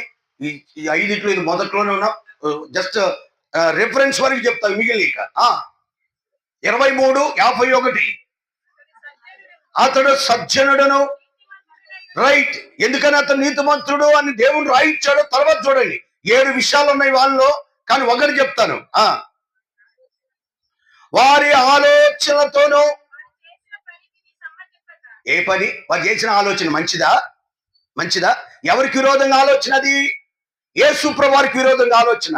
ఎవరికి విరోధం పని అది? యేసుప్రభు వారికి విరోధంగా చేసిన పని అది. అయితే ఆ పనికి ఏం చేయలేదు, సమ్మతించలేదు. ఆ వ్యక్తి నీతిమంతుడు. అంటే ఎవరు నీతిమంతులు? చెడుకి ఏకీభవించమాకు, చెడు ఆలోచనలకి. యేసుప్రభు వారిని సిలివేద్దామని కానీ, యేసుప్రభు వారిని లేకుండా చేద్దామని కానీ, ఇది దురాలోచన, వారి చెడు ఆలోచన. ఆయన చంపాలి, ఈ ఆలోచనలకి ఏకీభవించలేదు, వారిని ఏం చేయలేదు, సమ్మతించలేదు. అలాంటి వాడి నీతిమంతుడు. అందుకనే ఈ అరిమతయి యోసేపుని నీతిమంతుడు అని దేవుడు రాయించి పెట్టాడు. అతడు నీతిమంతుడు ఎందుకంటే సమ్మతించలేదు. ఎప్పుడు కూడా సంఘములో చెడుకు ఏకీభవించబాకు. ఒక మంచి పనికి, ఒక పని కట్టాలి, ఏకీభవించు. సువార్త చేయాలి, ఏకీభవించు. మీటింగ్ పెట్టాలి, ఏకీభవించు. కొంతమంది, నేను మొన్నసారి ఎవరో ఏంటని వెళ్ళలేదు, ఒకసారి మీటింగ్ చెప్పడానికి వెళ్ళా, యానివర్సరీ చెప్పడానికి వస్తే హైదరాబాద్ నుంచి ఒక సేవకుడు వచ్చాడు. ఆయన వయసు దాదాపు 80 ఉంటాయి. ఆయన కూడా పిలిచాడు, తెలుసని కూర్చున్నాడు. అయిపోయిన తర్వాత నేను వచ్చినప్పుడల్లా పాప ఆయన కూడా పిలుస్తారు. అయితే అంకుల్ ఎట్టుంది సేవ, మీ పరిచయం ఏం చెప్పమయ్యా, అక్కడి నుంచే ట్రాన్స్ఫర్ చేశారు, ఎట్టుందంటే ఏం చెప్పేది సేవ చేసే రోజుల్లో లేవయ్యా ఈ దినాలు. ఆ మొదటి దినాలు చేశాం కానీ ఇప్పుడు చేయలేం. ఏంటంటే ఆన్లైన్ ప్రార్థన జరగాలన్నా కూడా, అయ్యా ఆన్లైన్ ప్రార్థన పెడదామంటే కొద్దిగా ఆగంటారంట. కొద్దిగా ఆగనేది అసలు ఏంది ఆగేది? సువార్త అంటే కొద్దిగా ఆగండి. మరి దేనికి ఆగకూడదు? ఇంత దారుణమా? ఇల్లు దర్శించాలి అంటే వాళ్ళని అడగాలంట. అసలు చేస్తేవి సేవ చేయకపోతేవి. నేనన్నా ఏంది ఎంత దారుణంగా ఉన్నారయ్యా, దినాలు అట్టు అయిపోయినాయి, చెప్పుకోవటం కష్టమైపోయిందండి. ఎంత పరిస్థితి అంటే వారు దైవికమైన నియమాన్ని ఉల్లంఘిస్తున్నారు. అంటే అక్రమాన్ని ఏకీభవిస్తున్నారే కానీ సత్యానికి ఏకీభవించట్ల. స్వార్థ చేద్దాం అంటే, అన్నా వెళ్దాం, మీటింగ్లు పెడదాం, అన్నా మనం అందరం ఏకీభవిద్దాం, మందిరం కట్టుకుందాం, ఏకీభవిద్దాం. మంచి పనికి ఏకీభవించండి. చెడుకు అన్నా మనందరం సంతకాలు పెడదాం. దేనికి? స్వార్థం కాదు. ఆ సేవకుని పంపిద్దాం, అలాంటి వాళ్ళు పెట్టు. ఇక మళ్ళీ జీవితంలో మళ్ళీ పైకి కూడా ఉన్నాం మనం. చెడుకు ఏకీభవించు. చెడు ఏదైనా దేవుడు చూస్తాడు. ఒక చెడుపై ఏకీభవించు, మంచికి ఏకీభవించు. దురాలోచనకి, వ్యతిరేకమైన వాటికి ఏకీభవించకూడదు. అందుకని పిలాతు అన్నాడు, అయ్యా నీతిమంతుల జోలికి పాపాలకు పిలాతు మరి అంటే ఇతను చేతులు కడుక్కున్నాడు కానీ బుద్ధి లేనుడు హృదయం కడుక్కోవాలి. అందుకని భయంకరమైన సాగు తెచ్చాడు. తర్వాత ఊడింది, గవర్నర్ పోస్ట్ పోయింది, తర్వాత భయంకరమైన సాగు తెచ్చాడు పిలాతు. జాగ్రత్త, ఎప్పుడైనా సరే చెడుకి అక్రమానికి ఎంత పెద్దోడు ఏకీభవించు మాకు. అది నీతిమంతుడి యొక్క 3వ లక్షణం చూపించాను. 4వ చూడండి, దాన్ని మత్తయి సువార్త 1వ అధ్యాయం 19వ వచనం. మంచికి ఏకీభవించండి, దైవ కార్యాలకు ఏకీభవించండి, పరిచర్యకి ఏకీభవించండి, కానీ వ్యర్థమైన వాటికి ఏకీభవించవాకండి. ఆమె భర్త అయిన యోసేపు, రైట్, ఎవరంట? నీతిమంతుడు. చూడండి, ఎవరంట నీతిమంతుడు? యేసేపుని ఎందుకు నీతిమంతుడు రాయించాడంటే, ఆ యేసేపులో కూడా చాలా విషయాలు ఉన్నాయి, కానీ ఒక్కొక్కటి చెప్తున్నాను. తెలిసి తెలియకుండా, విని వినకుండా, వాస్తవం తెలియదు కానీ ఆమెనేమనుకున్నాడు? అవమానపరచ. అంటే నీతిమంతుడి లక్షణం ఏంటంటే తొందరపడి ఎవరిని ఏం చేయడు? అవమానపరచు. మనకేమి లేదు, తెలియదు, చూడదు. అంటారు గుడ్డ గాల్చి పైన ఎత్తమని. ఊరికంతే ఉచితార్థంగా నిందలేస్తారు. వీళ్ళు నీతిమంతులు కాదు, నీతిమంతులు కాదు. వారు వెలుచూపుని బట్టి చూసేవారు. ఇతను మాత్రం నీతిమంతుడు కాబట్టి ఒక ఆడపిల్లని మనకెందుకు, ఏం జరిగిందో నాకు అనవసరం, అవమానపరచకూడదు. ఒక ఆడపిల్లనే కాదు, ఒక మగపిల్లనే కాదు, ఒక సేవకునే కాదు, ఒక విశ్వాసనే కాదు, ఎవరినైనా తొందరపడి ఏం చేయకూడదు? అవమానపరచకూడదు. ఈ దినాల్లో మనం ఏం చేస్తాం తెలుసా? ఆరాధన చేస్తాం, ఒక నెగతాలు చేస్తాం, అవమానపరుస్తాం. ప్రార్థన చేస్తాం, సువార్త చెప్తుంటే ఏదేదో చేస్తాం. ప్రియమైన దేవుని బిడ్డలారా, ఎవరిని కూడా మన తునీకరించబడిన రాయి మొలుగుతాయి. కొన్నిసార్లు సేవకుల్లో కూడా చిన్నవారు ఎవరైనా ఉంటే తక్కువ వారిని ఎగతాళి చేసేవారు ఉంటారు. అయితే మన సవాసం పర్వాలేదులే కానీ కొంతమంది ఉంటారు, ఎవరిని కూడా మనం తునీకరించకూడదు. ఒక ఆయన ఎవరయ్యా బోధకుడి వాళ్ళు చెప్పేది? ఆయనేనా? ఎవరు దొరకలేదా అన్నాడు. ఏంది ఇది? అతను ఏం పైనుంచి దిగినట్టు ఈ దేవుడు గాడిద నిలబెట్టిన వాడతాడు. ఇక్కడ నిలబడేవాడు పెద్ద లెక్కగా నేనేం చెప్పా, నేను అయోగ్యుడు, నేను ఇందాకే చెప్పా. చూడండి, ఇప్పుడు వచ్చిన వాళ్ళందరూ ఇక్కడంతా హమాహమీల్లో కనపడుతున్నారు. అయితే మనదేం లేదు ఇక్కడ. అక్కడ ఎవడు నిలబెట్టినా వాడతాడు దేవుడు. పరిచర్య ఆయింది కాబట్టి మనం అనుకుంటాం, ఏంది ఆయన తప్ప ఎవడు లేడా? ఒకసారి నేను ప్రభు మహిమాతం చెప్తున్నాను, పల్నాడు ఏరియాలో మేము ఉండేది, సేవ చేసేది. ఆ ఏరియా అంతా అందరూ సేవకులు అందరూ కలిసి స్వార్థ చేస్తూ ఉండేవాళ్ళం. ఒకసారి మీటింగ్ పెట్టేవాళ్ళు. అయితే వాళ్ళ ఆశ ఏంటంటే దేవుని వాక్యం చెప్పేవాళ్ళు, తలాంతు ఉన్నవాళ్ళని, అందరికి ఒక్కొక్కరు ఒక్కొక్క తలాంతు ఉంటుంది. ఏ సేవకులు తక్కువ ఏం కాదు. అయితే ఒక ఆయన పేసి పెట్టాడంటే, పేర్లు చెప్పను నేను, ఇంకెప్పుడున్నా ఆ డేవిడ్ అయినా పిలిచేది, ఆయనైనా వాక్యం చెప్పేది, ఇక మేము బడికి రావా అని అక్కడున్న సేవకులు చెప్తే నేను అన్నాను, ఆ అరిసే ఆయన్ని చెప్పి, ఏముంది ఇక్కడ చెప్పినా అంతే, కూర్చున్న వాళ్ళకి అంతే, ఇక్కడ వాళ్ళకి అందరికి ఒకే జీతం, ఏమి లేదు, ఆయన చెప్పింది ఇవాళ మనం చెప్పలేదు. ఈయన పోయి ఆయనకి చెప్పాడు, ఈ పేర్లు ఎవరో కూడా మీకు తెలియదు. పోయి వాక్యం చెప్పాడు. వాక్యం పోయిన తర్వాత అంతా హిందూ ఏరియా. ఆ ఇంట్లో అన్నారు ఆ సేవకులతో, అన్నా ఎంత ప్రయాసపడి ఖర్చు పెట్టుకున్నావు, ఏందన్నా ఏం చెప్పినావు, మా బంధువులందరూ వచ్చి ఏంది నిద్రపోతారు, ఏంటి వాక్యం ఏందని ఏం తెలియని వాళ్ళు కూడా, ఏంటన్నా మీరు ఈ పని చేసివంటే ఆయన వచ్చాను, చూడు తమ్ముడు ఏం జరిగిందో అని. మరి నేనేం చేశాను, మీరేగా అన్నది అంటే, ఆ రోజు నుంచి ఒకరితో మనకు అనవసరం. దేవుడు ఎవరికి తలాంతు ఇచ్చి మనం ఉపయోగించమని. కానీ కొన్నిసార్లు మనం తునీకరిస్తాం, ఏంది ఆయనైనా ఈయనైనా అని. అది కూడా అవమానపరచటమే. కాబట్టి నీతిమంతుడు ఎప్పుడు కూడా ఎవరిని కూడా ఏం చేయడు, అవమానపరచడు. దేవునికి ఒక్కొక్క తలాంతు ఇస్తాడు దేవుడు. అందరినీ, ఏ వ్యక్తిని, ఏ సేవకుని కూడా మనం తునీకరించకూడదు, అవమానపరచకూడదు. ఒకని ప్రార్థన తలాంతు ఉంటుంది, ఒకని స్వస్థపరిచే తలాంతు ఉంటుంది, ఒకని వాక్యం చెప్పే తలాంతు ఉంటుంది, ఒకని ప్రార్థించే లేకపోతే సువార్త చెప్పే తలాంతు ఉంటుంది, పాటలు పాడే తలాంతు ఉంటుంది. ఎవరిని మనం అవమానపరచకూడదు. అయితే ఇది నీతిమంతుడి యొక్క 4వ స్వభావం. ఇంకొక మాట, లాస్ట్ మాట చెప్పి ముగిద్దామంటే ఆ మాటలో ఆదికాండం 39వ అధ్యాయం 13వ వచనం. ఆదికాండము 39వ అధ్యాయం. అతడు తన వస్త్రమును ఆమె చేతిలో విడిచి తప్పించుకొని పోవుట. కాదు, పై వచ్చిన పారిపోయినందు 12 ఆ ఉమ్, కిందకి రమ్మా, అవసరమేం చదవండి ఇదంతా ఇది. అతడు తన వస్త్రములను విడిచిపెట్టి అది మరి ఇందాకెవరు పారిపోయింది చదవలేదు. తప్పించుకొని పారిపోయిను అంటే ఇతను నీతిమంతుడా అంటే పాపము నుంచి పాప స్థలము నుంచి పారిపోయేవాడే ఏమవుతాడు? నీతిమంతుడు. నేను ఒక 5 విషయాలు చెప్పా. నీతిమంతుడు, ఈ నీతి కలిగిన వాడే రేపు ఏమవుతాడు? ఆయన యందు అగపడతాడు, ఆయనతో ఉంటాడు సదాకాలం. ఇది మొట్టమొదటి లక్షణం.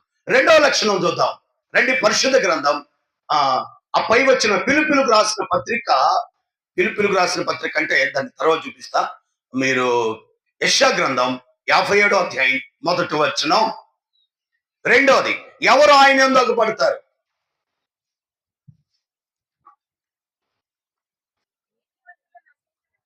నీతిమంతుల నశించుట చూసి ఎవరునో దాన్ని మనసున పెట్టరు,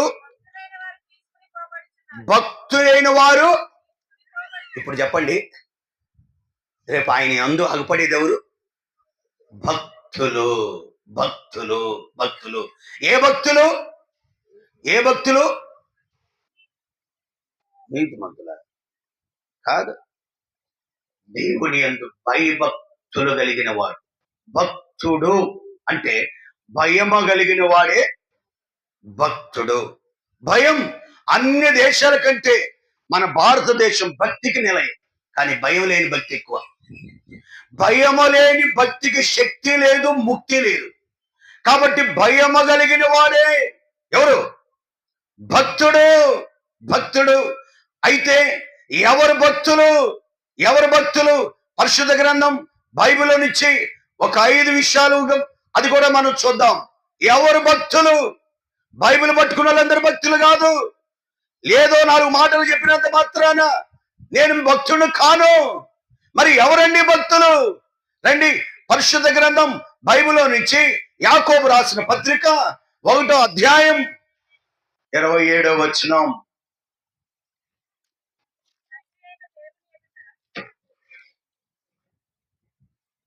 తండ్రి అయిన దేవుని ఎదుట పవిత్రమును ఏమంటున్నాడు? నిష్కలంకమైన భక్తి ఏదనగా ఎవరిని? దిక్కులేని పిల్లలను, ఎదవరాండ్రును. భక్తుడు, ఆ భక్తి కలిగిన వాడే భక్తుడు. ఆ భక్తి ఏంటో చెప్తున్నాడు. భక్తుడు యొక్క భక్తి ఏంటో చెప్తున్నాడు. భయం కలిగిన భక్తి ఏంటో చెప్తున్నాడు. ఏమంటున్నాడంటే, మళ్ళీ చదువు మాటలు.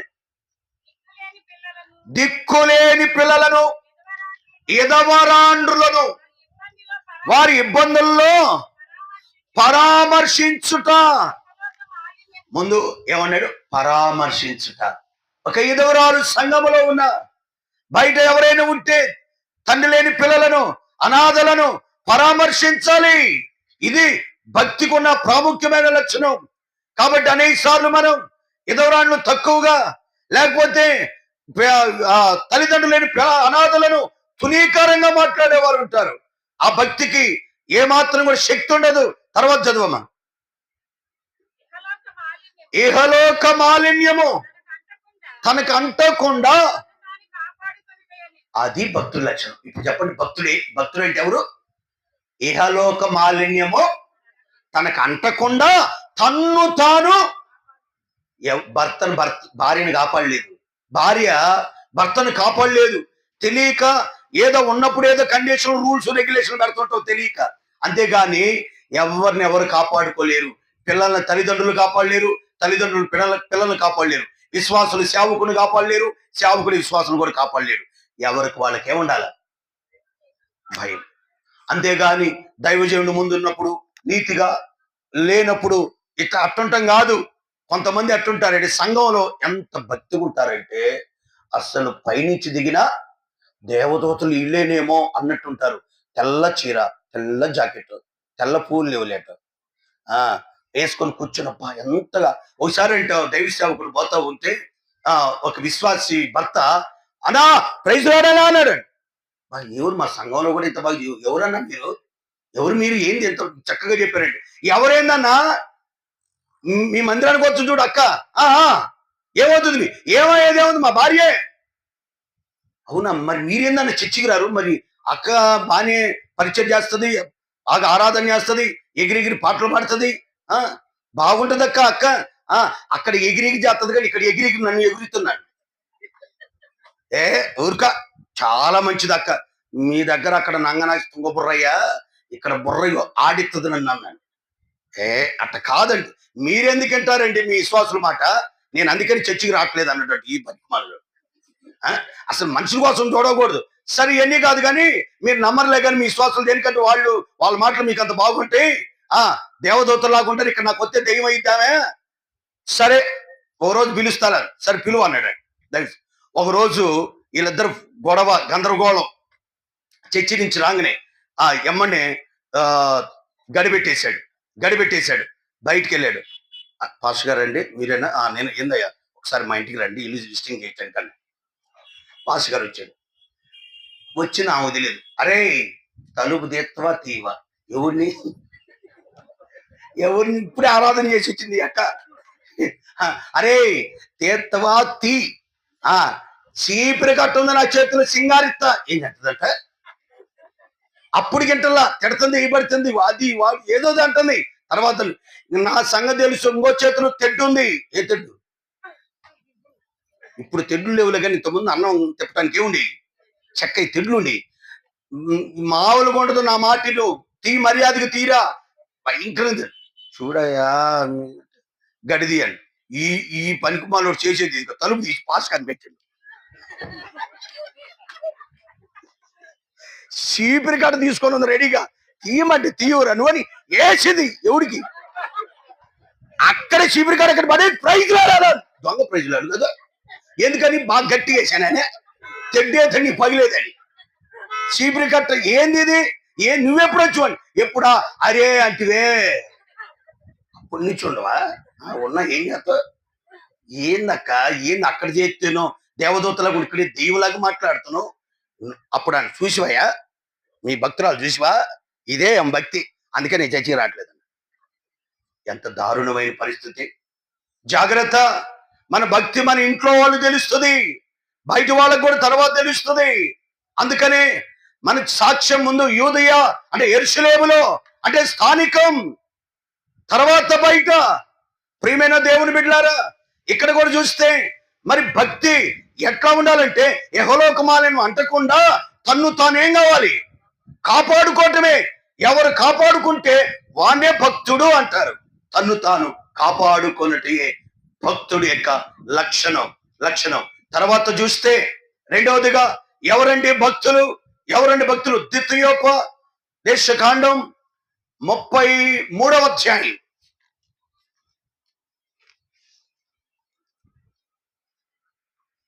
8వ వచనం.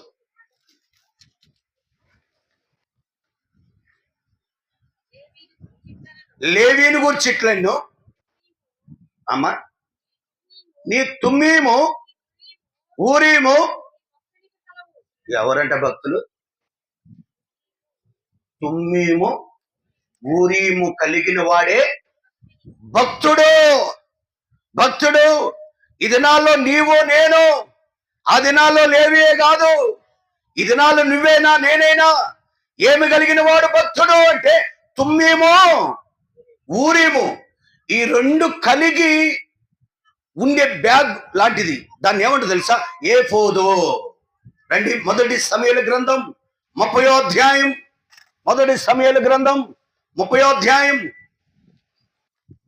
7వ వచనం అనుకోండి, చూడండి. ఏఫోదును తెమ్మని. అమ్మా, ఏఫోదులో ఉండే ఏందయ్యి? తుమ్మీము ఊరీము.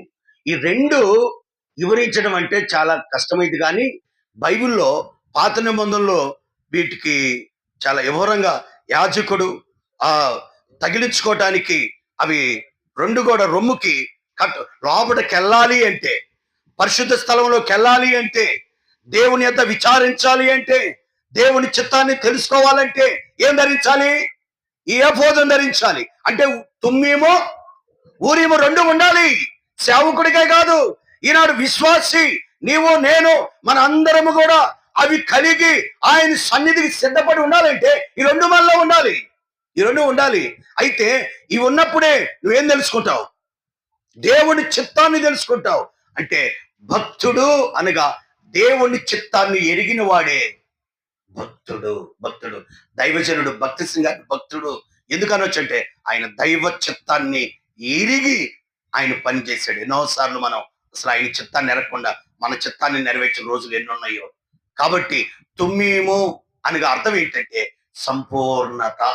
తుమ్మీము అని అర్థం ఏంటి? సంపూర్ణత. సంపూర్ణత. తర్వాత ఊరీము అనే అర్థం ఏంటంటే వెలుగు. ఏంటంట? వెలుగు. చూడండి పదాలు ఒకసారి మీరు రండి. పరిశుద్ధ గ్రంథం నిర్గమాకాండం 28వ అధ్యాయం 30వ వచనం. నిర్గమాకాండం 28:30 త్వరగా చదవండి అమ్మా. మరియు న్యాయ విధాన పథకములో ఊరీము తుమ్మీము అని వాటిని ఉంచవలెను. అహరోను ఎక్కడికి ఇప్పుడు మనందరం ఎక్కడికి సిద్ధపడి వచ్చాం? యెహోవా సన్నిధికి. కనపడటానికి సిద్ధపడి మనం ఏం చేయాలి? వాళ్ళతో పాటు ఆ దినాలు యాజకులే కాదు, లేవీలే కాదు, ఈ దినాలు నువ్వు నేను మొత్తానికి ఒకటే. అతను రొమ్మును ఉండినట్లు అహరోను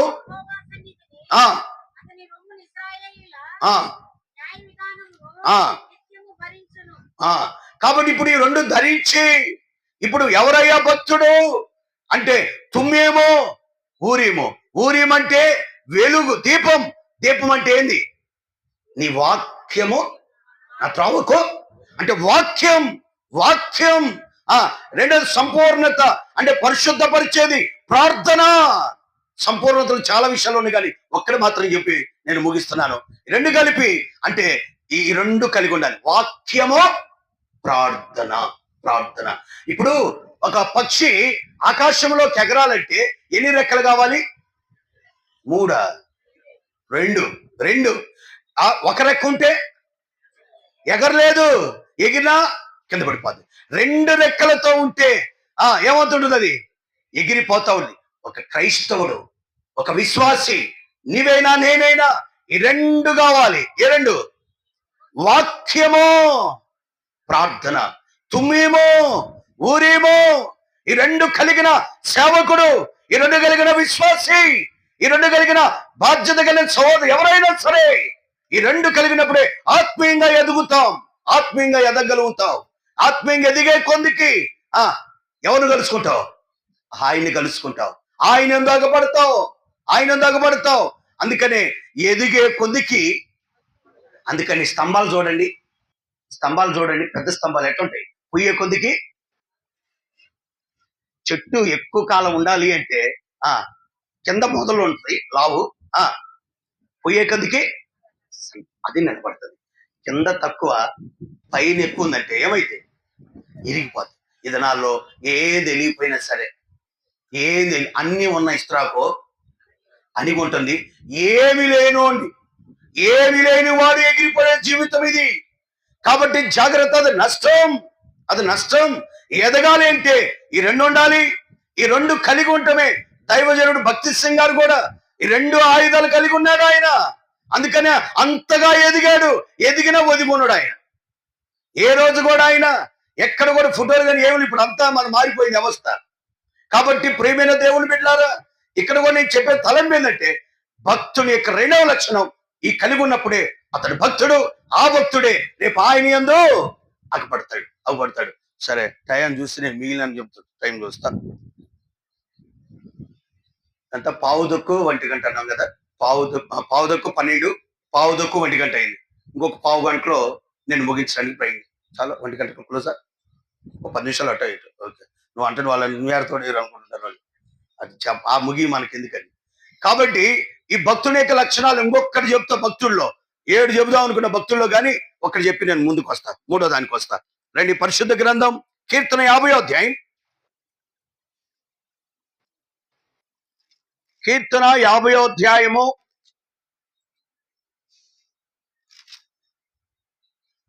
5వ వచనం.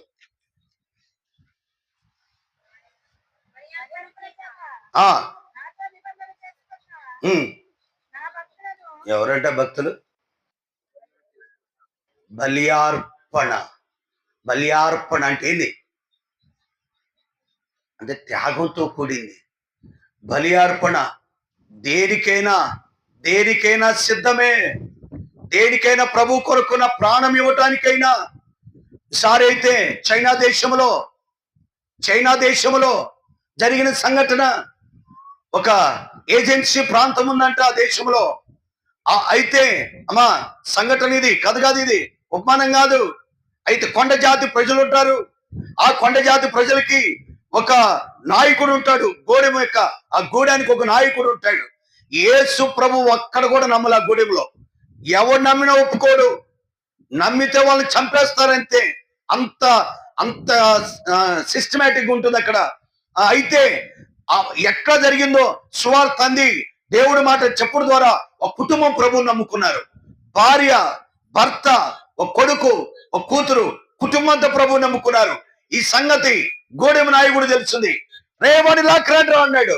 లాక్కొచ్చారు. గూడెం నాయకుడు కూర్చున్నాడు. ఏరా నీకెంత పొగర్రా అయ్యగారు అంటే, ఏంట్రా యేసు ప్రభు నమ్మావా? నిజమేనా? ఎవర్రా దేవుడు? మనకి అసలు ఎక్కడ మన ఇంట్లో వంట లేదు, మన గోడానికి లేదు. ఏంట్రా ఇది? అవునయ్యా, నువ్వు అన్నమాట వాస్తవమే. నేను యేసు ప్రభువుని నేను నమ్ముకున్నాను. నేను నమ్ముకోవడమే కదా, నా భార్య నమ్ముకుంది. నా భార్య కాదు, నా పిల్లలు, నా కుటుంబంతో ప్రభు నమ్ముకున్నాను. నీకంత ధైర్యమరా? నీకంత ధైర్యంగా చెబుతున్నావా? నీకెంత భయం లేకుండా పోయిందిరా? అంటే నాకెందుకండి భయం? నా దేవుడే నాకు.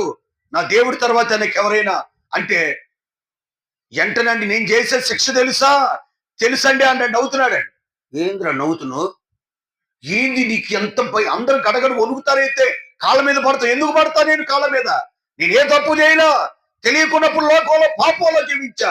ఇప్పుడు యేసుక్రీస్తు యొక్క భక్తి ఏంటో, ఆయన శక్తి ఏంటో ఎరిగా, ఆయనే నా దేవుడు, ఆయనే నా రక్షకుడు, ఆయనే నా ఊపిరి, ఆయనే నా ప్రాణం, నా బతికిన సచ్చిన ఆయనే. ఎమ్మని భార్యని పిలిచారు, పిల్లల్ని పిలుచుకొచ్చారు. మొత్తం ఒకే సట్టు ఉన్నారు. ముందు పిల్లలను పెట్టారు, వెనక భర్తను పెట్టారు. ముందు భార్య, తర్వాత 2 పిల్లలు, ముందు పిల్లగాడిని పెట్టారు. చెప్పు, చంపేస్తాం పిల్లని బాణాలతో. విషము పూసిందనమాట. వేస్తే బాణం గుండెలకి చనిపోవడమే. అంటే ఆ పిల్లోడు ఎట్లున్నాడు తెలుసా? ధైర్యంగా ఎట్లా నిలబడి ఉన్నాడు. డాడీ నువ్వేం భయపడవు, నా ముందు ఏసాయి ఉన్నాడు, నువ్వేం బాధపడు. ఈ ఊరు అనేది మన పిల్లలు అయితేనా అసలు ఎగిరి గంతు అయిపోయారా?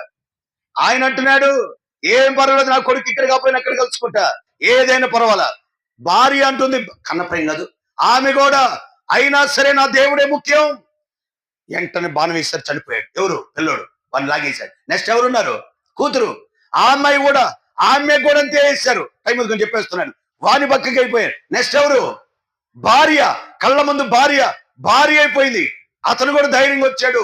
అతను కూడా సంతోషంగా చంపుకోండి అంటే అతను కూడా చంపారు. అయినా సంతోషంగా అంతే చనిపోయారు వాళ్ళు. ఇంటికి పోయాడు గోడవ నాయకుడు. నా చరిత్రలో పనుకున్నాడు, నిద్ర పట్టట్లా. ఇదేవి ధైర్యం, ఇదేవి సంతోషం? చావంటే ఎవరికైనా భయం వస్తుంది.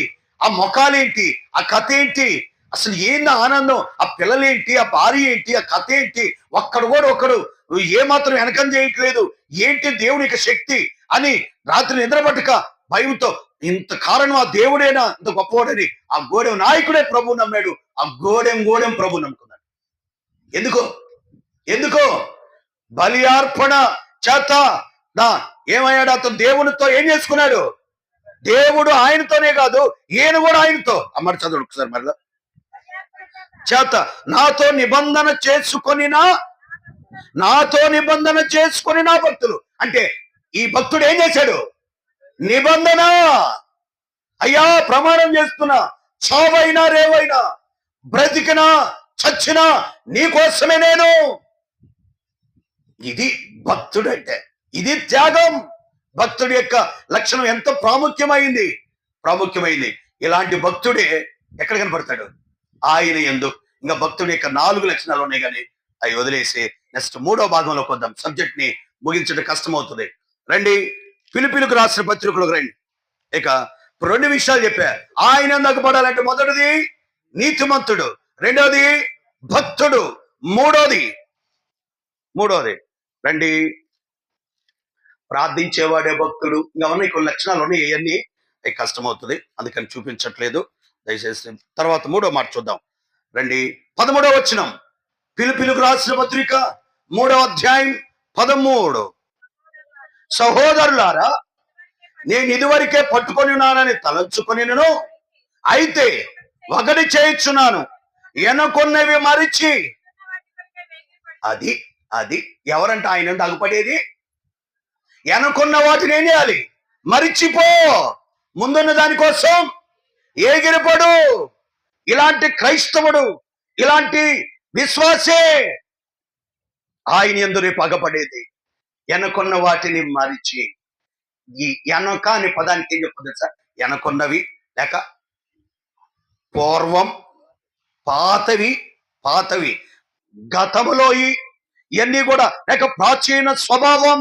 ఏంటిది? ప్రాచీనవి. వీటిని విడవాలి. వీటిని ఎప్పుడైతే ఈ ప్రాచీన, ఈ పాతది, వెనకున్న వాటిని మరిస్తేనే ముందున్న వాటికి. ఇశ్రాయేలు ప్రజలు వెనకున్న వాటిని మరవలే, ఐగుప్తును మరవలే, లోతు భార్య ఏం మరవలే, సొదొమ గొమొర్రాని మరవలే. బయటకు వచ్చిందే గాని, ఇశ్రాయేల్ ప్రజలు బయటకు వచ్చారే గాని శరీరం బయటకు వచ్చింది, ఆత్మ ఎక్కడ సంచరిస్తుంది? ఐగుప్తులోనే. అందుకని అక్కడ బాగుంది ఎర్రగడ్డ, కాకరకాయ, గేరుగా, దోసకాయ, ఇవే మనుషులు, ఇవే ఆలోచనలు. ఎందుకంటే శరీరం బయటకు వచ్చిందే గాని ఆత్మ అక్కడే సంచరిస్తుంది. లోతు భార్య శరీరం బలవంతంగా బయటకు వచ్చిందే గాని ఆత్మ ఏడుంది? ఈ దినాల్లో ఎంతో మంది జీవితాల్లో చర్చికి శరీరం వస్తుంది కానీ ఆత్మ ఎక్కడో సంచరిస్తూ ఉంటుంది. ఇక్కడికి వచ్చా మీరు కూడా దేవుడి సన్ని కనబడాలని. నీ శరీరం అంటే మైండ్ ఆబ్సెంట్, బాడీ ప్రెసెంట్ అయిపోయిన స్థితి. ఇప్పుడు చెప్పేవాళ్ళు ఎంతమంది వింటున్నారు దేవుడి ఎరుగు. ఒకళ్ళు అనుకుంటుంటారు, టైం చూసుకుంటుంటారు, ఏంది అసలు ముగిద్దామని ఆలోచన అన్నట్టు కూడా ఆయన ఏది కనపడలేదు. ఇంటిని అరిచినట్టు అరుతున్నాడు. నాయన నా వెనక నవ్వుతున్నారు, నిజమే మా రోజున అదేనని. కాబట్టి ముగిస్తున్న టైం చూసాక మీకేం బాధొద్దు. కాబట్టి ఈ యొక్క మధ్యాహ్న సమయంలో ఇక్కడ చూస్తే వెనకున్న వాటిని, పూర్వ వాటిని మరవకుండా ముందున్న వాటిని ఏగరపడలేవు, ముందుకి కొనసాగలేవు. ఈ వెనకున్న వాటిని మర్చిపో.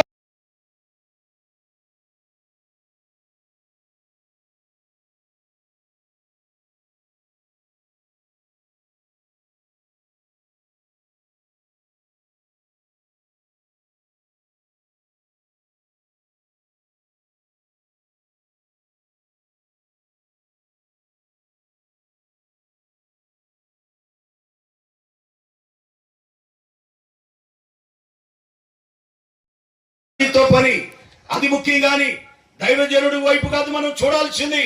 ప్రియమైన దేవుని బిడ్డలారా, ఎనున్న వాటిని మరిచి ముందున్న వాటికి ఎగిరిపడాలి అంటే ఎవరి వైపు చూడాలి? యేసు వైపు చూడాలి. వెనుకున్న వాటిని మరవకుండా నీ హృదయంలో అంతే పెట్టుకుంటే, ఆ ప్రాచీన స్వభావం అంతే ఉంటే నువ్వు ముందుకు సాగలేవు. సాతాను అంటున్నాడు, ఆగు. నేను ఎక్కడే తెలియదు కానీ ఎక్కడ బట్టి నాకు అర్థమైందంటే, ముక్కినా దగ్గినా అలిగి యాడికి రారు, మళ్ళీ ఆయన బచ్చలాడాలి, పోయి క్షమాపణ ఒప్పుకోవాలి వీళ్ళు. ఒకసారి అయితే నేను పేరు చెప్పను, ఎవరేం తెలియదు, ఉచితార్థంగా ఆగిపోయాడు ఒక ఆయన. నేను పోయి 2 చేతులు పట్టుకొని, అయ్యా ఈ చేతులు కాదు కాళ్ళు అనుకో అన్నాడు. అప్పుడు వచ్చాడండి చర్చికి. నాకేమనుకోద్యా, నాకు తగ్గించుకోవటం వల్ల వచ్చే నష్టమేమీ లేదు. చివరికి అతనికి నష్టం వచ్చేసింది. ఎందుకంటే ఉచితార్థంగా ఈ దినాల్లో నేను అంటే దగ్గినా ముగ్గిన అన్నం తినకుండా దరిద్రం పోతే 6 ప్యాక్ అయిపోతాం. అయి చేయరు. దగ్గినా ముగ్గిన చిన్నదాని పెద్దదానికి. ఒక ఆమె అంటది, నేను మందిరానికి రాను. ఫోన్లో మాట్లాడింది. ఎందుకమ్మా అన్న, నాకు పులిహారం సరిగ్గా పెట్టలేదు.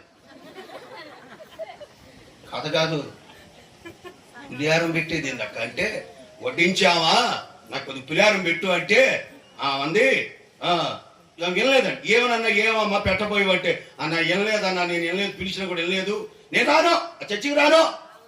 దేనికోసం అతను? పులిహారం కోసమా? ఓరే రే రే, ఇదేం దారుణం. ఇంకొకటి అంటాడు, అందరికి చూడు మాంసం ముక్కలు వేశారు, నాకు ఒక ముక్క వేశారు, నేను ఆ చర్చికి బతుకున్నంత కాలం.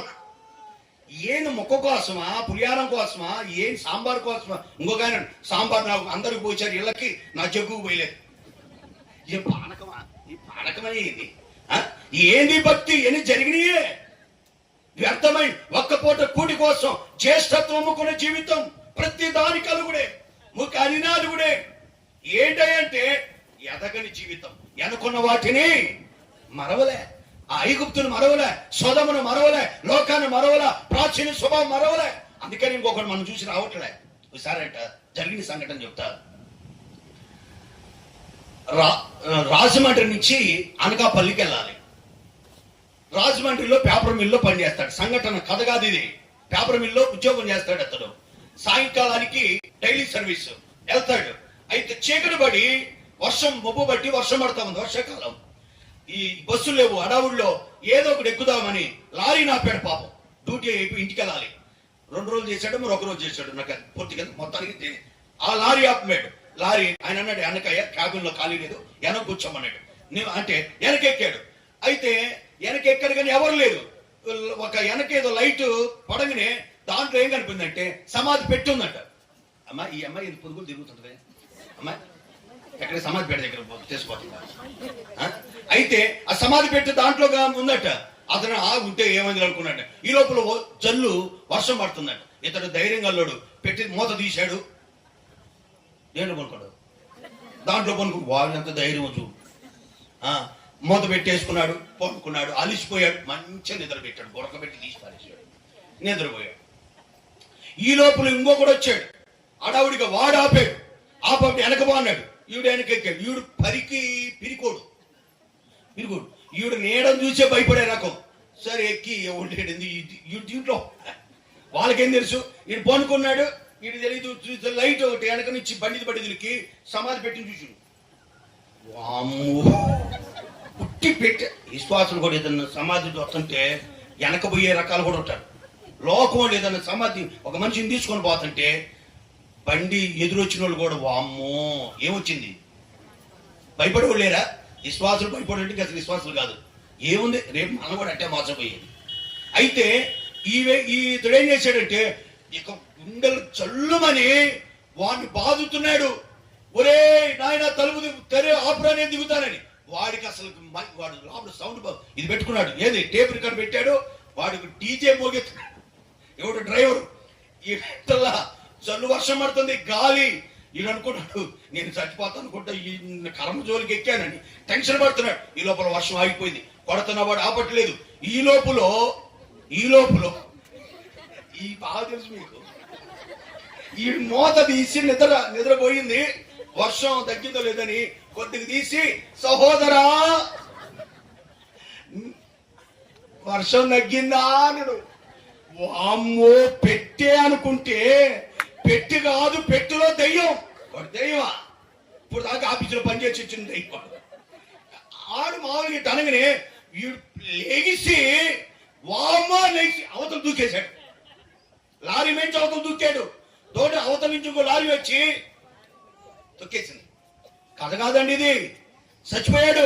వాడు తాగడానికి కారణం ఎవడు? ఈడు సావకుండా సమాధి పెట్టిలో పోయిండు చూడు, ఈడిది కారణం. వాడే విశ్వాసి, సరైన విశ్వాసి. సావకుండా సమాధి పెట్టిలో పోయినవాడు, సావకుండా బాప్తీసం తీసుకునేవాడు, మారుమనసు లేకుండా బాప్తీసం తీసుకునేవాడు. నేను ఎవరో రాత్రి మీటింగ్ అయిపోయిన తర్వాత ఒక ఆయన వచ్చాడు. ఏదో ఊరంట, పక్క ఊరు చర్చికి పోతుంటారంట. నేనన్న వారం ఈ చర్చికి రా, ఈ పాస్ గారి దగ్గరికి అప్పుడప్పుడు మేము వస్తున్నాను, నీకు ఎందుకు ప్రార్థన చేస్తానని చెప్పా. నేను బాప్తీసం తీసుకుని ఫుల్గా తాగుతానండి. ఇక్కడ తాగటానికి కుదరదండి. దేనికంటే ఈ తాగుడు గుర్తొచ్చింది. నేను తాడవల్లి సేవ చేసేటప్పుడు ఒక ఆయన అన్నాడు, సార్ మీరు చర్చికి రమ్మన్నారు, బాగానే ఉంది, నేను అడిగిన ప్రశ్న సమాధానం చెబుతాను చెప్పాను. వస్తా కానీ మరి ప్రభుని నమ్ముకుంటా, అక్కడ కూడా చుక్క దొరుకుతాడు. ఏ చుక్క? ఈవిడ ఇక్కడ బాగా కొట్టుకుంది కాక అక్కడ కూడా దొరుకుతాయి అంటాడు. ఎక్కడ? అక్కడ కాసేవాడు ఉండడు, అమ్మేవాడు ఉండడు. ఆయన ఇక్కడ గతించిన జీవితం చాలే, అక్కడ ఏం దొరకదు. అట్టయితే నేను నమ్ముకున్నట్టుండడు. వాడికి నేనేం చెప్పాలా? అక్కడ కూడా దొరుకుతాయి అంటే నమ్ముతురా? ఈయన చూడండి, బాప్తిజం తీసుకున్నాడు, తాగాడు. అంటే వీడు చావలే, వీడు చచ్చానని చెప్పి ఈ దినాల్లో ఉంటే వీడి ద్వారా బతుకున్నాడు ఏమవుతున్నాడు? వీడు చస్తున్నాడు. దీంట్లో నీతి మందది. వాళ్ళు ప్రభు నమ్మిన వాళ్ళు ఏం కాదు. అంటే చచ్చిన వాడు చచ్చినట్టు సమాధి పెట్లు అంతే ఉంటే ఈవిడేమయ్యేవాడు? వీడు బతికేవాడు. అంటే చచ్చానని చెప్పిన నీవు, ప్రతి విశ్వాసి చచ్చిన క్రితమే కదా, చచ్చినోడమే కదా మనం. చచ్చినట్టు అంతే ఉంటే ఒక ఆత్మ బతుకుండేది. కానీ సత్యానని చెప్పి ఒక్కసారి అట్లా లేచి బతికివా, బతుకున్న ఒక ఆత్మ ఏమైతుంది? నీ ద్వారా చచ్చిపోతుంది. జాగ్రత్త. అందుకని వెనకున్న వాటిని మరిచి ముందున్న వాటి కోసం ఏం కావాలి? ఎగిరిపడాలి. బైబిల్లో ఏటి కొరకు ఎగిరిపడాలి అనేది టాపిక్ కానీ చూపిస్తే కష్టమైంది, కానీ 1-2 మాటల్లో నేను చెప్తా. 1-2 మాటల్లో దేని కొరకు ఎగిరిపడాలో తెలుసా? బైబిల్లో భక్తులు దేవుడు సన్నిధి కొరకు ఎగిరిపడిన వాళ్ళు ఉన్నారు. ఎవరు? ఫరో కుమారులు ఏమన్నారు? దుప్పి నీటి వాగులు కొరకు ఆశపడినట్టు, దేవా నా ప్రాణం నీ కొరకు ఆశపడినది, నేను ఎప్పుడు ఏం పలకరా? ఎంతవరకు పలకరుతారా మీరు? ఆయన సన్నిధికి నేను ఎప్పుడు వెళ్ళేది, ఆయన సన్నిధిలో నేను ఎప్పుడు కనబడేదను. చదవలేదు 42:2 ఎప్పుడో తప్పన ఎగిరిపడుతున్నాడు. అందుకనే దేవుని మందిరం అంటే ఈ దినాల్లో అశ్రద్ధ. బైబిల్లో రాశాడు, యెహోవా సన్నిధికి భయపడిన వారు ఏం పొందరు? క్షేమము పొందరు అంటాడు ప్రసంగి గ్రంథంలో. దేవుడి సన్నిధికి ఎవరైతే భయపడతారో వారు క్షేమం పొందుతారు. కాబట్టి దినాల్లో భయం లేదు. మన ఇష్టం వచ్చినప్పుడు వస్తాం, మన ఇష్టం వచ్చినప్పుడు వెళ్ళిపోతాం. అదే మన గట్టిగా ఈ చర్చి కాబట్టి వచ్చి ఇది దేవుని మందిరం, భయపడాలి. యాకోబు ఏమన్నాడు? ఇది దేవుని మందిరమే గాని వేరొకటి కాదు. ఇది భయంకరమైన స్థలం. భయపడ్డాడు. ఈ దినాల్లో మోషే కూడా చెప్పాడు, మోషే ఆగో, ఇది శుద్ధ స్థలం, నీ చెప్పులు ఇడు. జాగ్రత్త. దేవుడు మనతో మాట్లాడుతున్నప్పుడు నీ జీవితంలో వెనుకున్న వాటిని మరిచి ముందున్న వాటి దేని కొరకు ఎగిరిపడాలంటే దేవుడు సన్నిధి కొరకు ఎగిరిపడు. నేను ఎప్పుడు వెళ్ళాలని తపన కలిగి ఉండు. మొదటి. రెండోది వింటానికి ఎగిరిపడు. యాకోబు రాసిన పత్రికలు అన్నాడు. రెండోది దేని కొరకు ఎగిరిపడాలి? వింటానికి ఎగిరిపడు. మాట్లాడటానికి మన రివర్స్. మాట్లాడటానికి నిదానిత్వా, మాట్లాడటానికి ముందుకు వస్తావు, వింటానికి రావు. అందుకనే యాకోబు రాసిన పత్రికలు అంటాడు, వింటానికి ఎగరపడు. రెండవది దేవుని యొక్క వాక్యం వింటానికి ఎగరపడితే నీకు నీ కుటుంబానికి క్షేమం, అనేకులకి ఆశీర్వాద కారణంగా ఉంటావు. ఇది రెండోది. మూడోది ఆయన పని చేయటానికి ఎగరపడు. అక్కడ 1 సమూయేలు గ్రంథం 21:4 అంటాడు, రాజు పని వేగరంగా చేయాలని దావీదు మాట్లాడుతూ ఉంటాడు. అయితే రాజు పని వేగరంగా చేయాలంటే రాజులకు రాజు అయిన ప్రభు యేసుక్రీస్తు పని ఎంత వేగరంగా చేయాలి. చాలా మందిరాల్లో ఆ చేసేవాళ్ళే చేస్తారు, మిగిలిన వాళ్ళు చేయరు. ఈ చేసేవాళ్ళ మీదకి ఏంటంటారు? రాళ్ళు వేస్తారు. వాళ్ళు చేయరు, చేసేవాళ్ళు చేయనీరు. సేవకుల దగ్గర ఎవరైనా చేస్తూ ఉంటే వాళ్ళ మీద రాళ్ళు వేస్తారు. ఎందుకంటే వాళ్ళు కూడా లేకుండా పోతారని. ఇవన్నీ అత్తెలివితేటలు. వాళ్ళు కాకపోతే దేవుడు ఇంకొకరిని ఏర్పాటు చేస్తాడు. విశ్వాసులే కాదు, కాకులతో పోషించాడు ఎవరిని? ఏలియాని. నువ్వే అనుకున్నావేమో ఎస్తేరుతో అంటాడు మొర్దెకై, నువ్వే దిక్కు అనుకున్నావేమో, జాగ్రత్త, వేరే దిక్కు నుంచి కూడా వస్తది. పిలిచిన వాడు నమ్మదగిన వాడు. రాస్తాడు కీర్తన 36లో, తన సేవకుని క్షేమం చూసి యెహోవా ఏమవుతాడు? ఆనందించునుగాక. ఆయన క్షేమం చూస్తాడని పిలిచిన వాడు నమ్మదగిన దేవుడు. కొన్నిసార్లు అసూయతో మనం చేయమో చేసే వాళ్ళని చేయనీరు. జాగ్రత్త, నీ పని. అందుకనే ఎప్పటికీ ఆసక్తి ప్రభు పని అనే విషయంలో మొదట్లో కాదు, వేగరం చివరి దాకా ఎటుండాలి. కొంతమంది ఆరంభంలో బలి ఎగిరి పని చేస్తారు, తర్వాత అస్సలు చేయరు. ఆరంభంలో బాగుంటారు. అందుకనే ప్రసంగి అన్నాడు, ప్రసంగి గ్రంథంలో కార్యారంభం కంటే కార్యాంతం మేలు. అందుకని వచ్చిన కొత్తలో ఒక సేవకుని అన్నారట, అన్నగారండి. ఎవరు? అంత ఎక్కువ చేయకూడదు. అన్నగారండి వచ్చిన కొత్తలో. అవును అక్కగారండి, మేముండగా నువ్వు చీపురు పట్టుకు, మేముండగా నువ్వు డేచాలు కడగటమైంది. తర్వాత చేతులు బాగా నన్ను కనుక్కొని ఇలా చూడండి. ఆరంభంలో ప్రేమ ఏమన్నారు? అన్నగారండి అన్నారట. కొద్ది రోజులు పోయిన తర్వాత అండి ఎగిరిపోయింది అన్నగారు అన్నారట. ఇంకొద్ది రోజులు పోయిన తర్వాత గారు ఎగిరిపోయింది అని అన్నారంట. లాస్ట్ గా నడి దొన్న ఎప్పుడు పోద్ది అన్నారు. ఏమి భయంకరమైన స్థితి! ఎందుకంటే ఆత్మీయంగా ఎదగని పరిస్థితి, దేవుని భయం లేని పరిస్థితి. దావీదంటాడు, అభిషేకించిన వాని జోలికి నేను పోనమ్మో. ఏదనుంటే దేవుడు చూసుకుంటాడే గాని నేను మాత్రంగా నేనొద్దు, మీరు కూడా బావద్దు. తన పక్కోళ్ళు పోతామంటారు, నేను సైడ్ కొంటా, మీరు కూడా నేను రకం కొంటుంటారు కొంతమంది. అట్ట కూడా వద్దు అన్నాడు. నేనొద్దు, ఇంకొకటి వద్దు. నేను అభిషేకించిన వాడిని ముట్టుకున్నందుకు మనసు ఏమైందట? వస్త్రపుషం కోసినందుకు మనసు కొట్టుకుంది, నొచ్చుకుంది అంటాడు. మనకు వస్త్రపుషం కాదు, పేరు కోసిన మనకేమనిపించదు. ఎందుకంటే మనం ఆత్మీయంగా మనస్సాక్షి ఎప్పుడో చచ్చిపోయింది. కాబట్టి ముందున్న వాడికి ఎగిరిపడాలంటే, అది ఇంకొక మాట చెప్పాలంటే, మారు మనస్సు పొందటానికి, రక్షణ పొందటానికి ఏం కావాలి? ఎగిరిపడాలి. ఎవరైనా రక్షణ లేకపోతే, మారు మనసు లేకపోతే, పాపక్షమాపణ లేకపోతే ఎగిరిపడు. వెనకున్న వాటిని మరో, ముందున్న వాడికి ఎగిరపడితే, మారు మనసు కోసం, రక్షణ కోసం నువ్వు ఎగిరపడితే నువ్వు తప్పించుకుంటావు ఆ శిక్ష నుండి. ఆయన యందు నువ్వు పడతావు. ఎన్ని వచ్చినాయి ఇప్పుడు? 4 ఏందమ్మా? 3 కదమ్మా. 4 అంటే 5 చెప్పి ముగిస్తారనే. అవసరమైతే 3 ముగిస్తాను, మీరేం భయపడబాకండి. 3 విషయాలు చెప్పా. ఆయన యందు అగపడాలి అంటే మొదటిది నీతిమంతుడు అయి ఉండాలి, రెండోది భక్తుడు అయి ఉండాలి, మూడోది వెనకున్న వాటిని మరిచి ముందున్న వాటికి ఎగిరిపడాలి. ఒక 3 చెప్పి ఎగిరిపడి తర్వాత 4 అంటే అట్ట చెప్పారు, దాంట్లో చెప్పారు మీరు. ఓకే, 4వ మాట వరకు చదివి వదిలిపెట్టేస్తా, ముగిస్తున్నాను. 4వ మాట రండి, లోకాసు వార్త 9:62. గంట అయింది, ఒక్క 5 నిమిషాలు, ఒక్క 5 నిమిషాలు ముగిస్తా. అమ్మా, యేసు అంటే యేసు ప్రభువారు మాట్లాడుతున్నాడు. యేసు ప్రభువారు మాట్లాడుతున్నాడు. నాగటి మీద చేయి పెట్టి వెనక తట్టు చూచువాడు ఎవడను. ఇప్పుడు చెప్పండి, ఆయన ఎందుకు అగ్గపడాలంటే ఏం చేయాలి? వెనక చూడకూడదు. మరి ఇటు చూడాలి. ముందు ఇందాక నేను చెప్తే ఆపిన అనుకుంటాను. ఆగిపోతే వాడు కలుసుకుంటాడు. సాతానటుడు ఆగు ఆగు, నేను ఆగిపోయిన జాబితా, నిన్ను కూడా కలుపుకుంటారా అంటాడు. యేసు ప్రభు అంటాడు, నేను అన్నిటిని జయించి ముందుకు వచ్చా, నేను ఇక్కడే ఉన్నా, రా రా సాగిరా నా ఎందుకు. వస్తే నన్ను కలుసుకుంటావు, సాగి ఆగిపోతే వాడు కలుసుకుంటాడు, వాడు తీసిపోతాడు. నువ్వు కలుసుకుంటే ఆయనతో ఉంటావు సదాకాలం. కాబట్టి ప్రేమని సాగిపో. అయితే ఇక్కడ పాయింట్ ఏంటంటే తెలుసా, ఆయన ఎందుకు అగపడాలి అంటే 4వ లక్షణం, వెనకగా చూడక ఎడు చూడాలి? యేసు వైపు చూడు. ఏ క్రైస్తవుడు, ఏ విశ్వాస అయితే యేసు వైపు చూస్తూ సాగిపోతాడో రేపు ఆయన యందు అగపడతాడు. పేతురు యేసు వైపు చూసినంత సేపు ఏమయ్యాడు? అమ్మా, అదే సముద్రం, అదే గాలి, అదే అలలు, మధ్యలో తుఫాను ఎవరు అలా బయలుదేరిన తర్వాత ముందు వస్తే అనిగిపోయింది. రా అన్నాడు యేసు ప్రభువారు. అదే గాలి, అదే సముద్రం, అదే అలలు, అదే పరిస్థితి. కానీ ఆరంభం బాగుంది. నడిచాడు సముద్రం మీద. నేనంట ఈ ధోనిలో నుంచి దిగేటప్పుడు అసలు దిగేది కూడా చూడలే. 2 కాళ్ళతోనూ, ఒక కాలు ధోని నుంచి దిగాలంటే 1 కాలు పెట్టాలంటే ఈ కాలు ఎట్టుండాలి అమ్మ? గట్టిగుంటే 2వ కాలు తీసేది. అసలు ఏ చోట్లైనా కాలు తీసాడు, ఇంకో కాలు తీసాడు. యేసయ్యా యేసయ్యా యేసయ్యా పట్టించుకోవాలా. యేసు వైపు చూశాడు కాబట్టి ఆయన యందు అగపడు.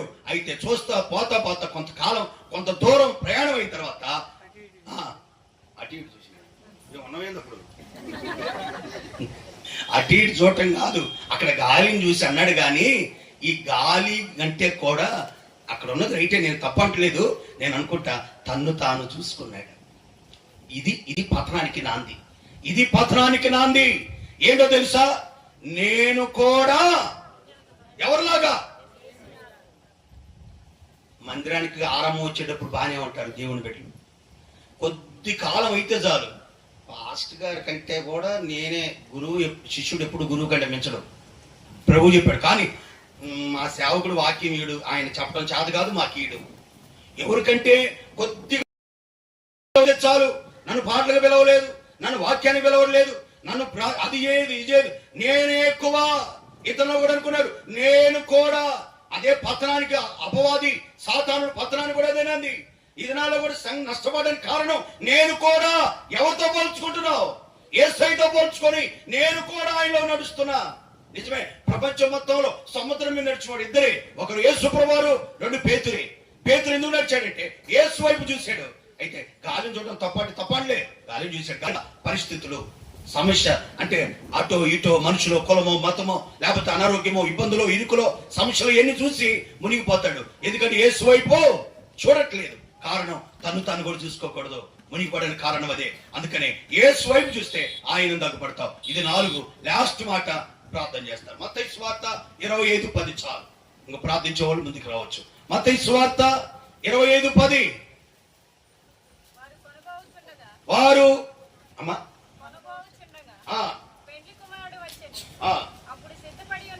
సిద్ధపడి ఉన్నవారు పోయారా లేదా? ఆయన ఎందుకు పడారా లేదా? ఎప్పుడు సిద్ధపడిన వారు. 5వ మాట ఏంటి? సిద్ధపడిన వారు. అందుకనే దేవుని సన్నిధికి కనపడటానికి ఏం కావాలి? సిద్ధపడే స్థలమే దేవుని సన్నిధి. విడత గది అంటారు చూడండి. పెళ్లికి ముందు విడత గదిలో దించుతారు పెళ్లి కుమార్తెను. దేనికోసం? సిద్ధపరచడానికి. సిద్ధపడిన తర్వాతే పెళ్లి కుమారుడు ఎదుగు తీసుకొస్తాడు. ఆల్రెడీ పెళ్లి కుమారుడు ముందు ఉంటాడో పెళ్లి కూతురు ముందు ఉంటుందా? ఏది మీరు ముందు కూర్చున్నట్టున్నారు? ఏది పలకని పెళ్లి కుమారుడు ముందు ఉంటాడు. అయితే మనం సిద్ధపడిన తర్వాత ఆయన ఎదురు చూస్తుంటాడు. పెళ్లి కుమారుడు ఈ పెళ్లి కూతురు ఎప్పుడు వస్తుందో రాదో పక్కకని చూస్తా ఉంటాడు. ఏమో ఆర్చుకొని తీర్చుకొని నిదానంగా దేవుని యొక్క రాకడ ఆసనమైంది. హబక్కు గ్రంథంలో అంటాడు, పారానులో ఆయన ఏం చేయించున్నాడు? ఆయన సిద్ధంగా ఉన్నాడు. ఓ దైవజనుడు అంటున్నాడు, ఆయన అనుభవంతో చెప్తా, ఆయన ఎట్టున్నాడంటే వాకిట్లో అంతా రెడీ అయ్యి పోతా వాకిటి దగ్గరకు వచ్చేదలికి కొన్నిసార్లు సిస్టర్స్ పిలుస్తారు చూడండి, బయటకు పోయండి, ఏమండి ఒక మాట ఏంది చెప్పండి, పలానా వస్తువు కూడా తీసుకురండి అంది. అంటే ఇప్పుడు దగ్గరకు వచ్చి అంత దగ్గరకు ఉందా దూరంగా ఉందా? అంటే దాటడానికి ఒక్క నిమిషం ఇటు వెనక తిరిగాడు, వింటున్నాడు అంతే. అంటే అంత సమీపం ఉంది ప్రభు అక్కడ. ఆయన అంత రెడీగా ఉన్నాడు, రావడానికి సిద్ధంగా ఉన్నాడు. అయితే నువ్వు సిద్ధపడ్డావా అని అయితే ఏ అనుభవాలు కలిగి సిద్ధపడాలనేది ఇది మంచి సబ్జెక్ట్. అయ్యని చెప్పడం కష్టమవుతుంది కానీ అందుకని నేను చివరి పైపైన ముగిస్తున్నాను. మొదటి 2 మాత్రం కొద్దిగా వివరించగలిగాం. చివరి మాట, నీవు కూడా సిద్ధపడు. నువ్వు సిద్ధపడిన ఆ ఆత్మ దీపము ఏం కావాలి? సిద్ధపడాలంటే ఏం చేయాలి? ఈ దీపము ఎలుగుతూ ఉండాలి.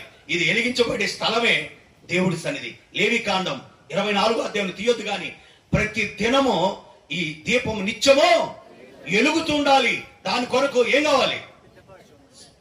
దాన్ని అంతా కూడా దీపం నిత్యం వెలుగుతుండాలంటే కట్ చేయాలా, నూనె ఉండాలి. దానికి కావాల్సిన అన్ని కూడా వనరులు ప్రభు సన్నిధిలో దొరుకుతాయి.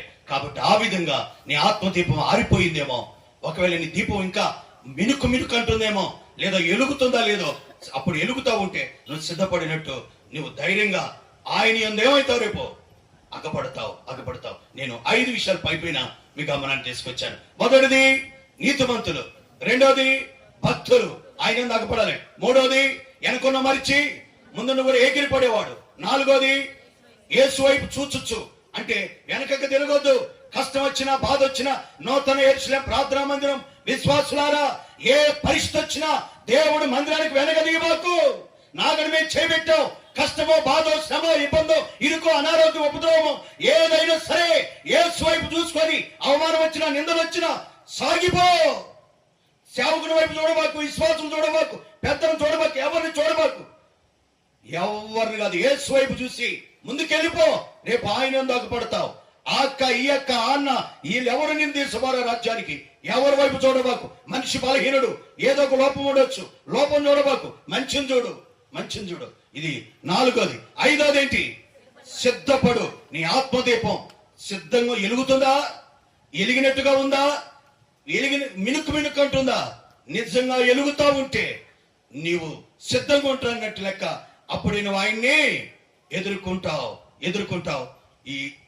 అందుకనే కీర్తన 5వ అధ్యాయం అంటాడు, ఉదయకాలము లేచి ప్రార్థన కొరకు ఏం కావాలంట? సిద్ధపడాలి. ప్రతి ఉదయకాలం ఏ కొనే లేచి పెందల కడ లేచి ప్రార్థన కొరకు సిద్ధపడు. ఉదయకాల ప్రార్థనలతో నువ్వు సిద్ధపడితే నువ్వు ఎదుర్కొంటే ఆయన ఏమవుతాడు?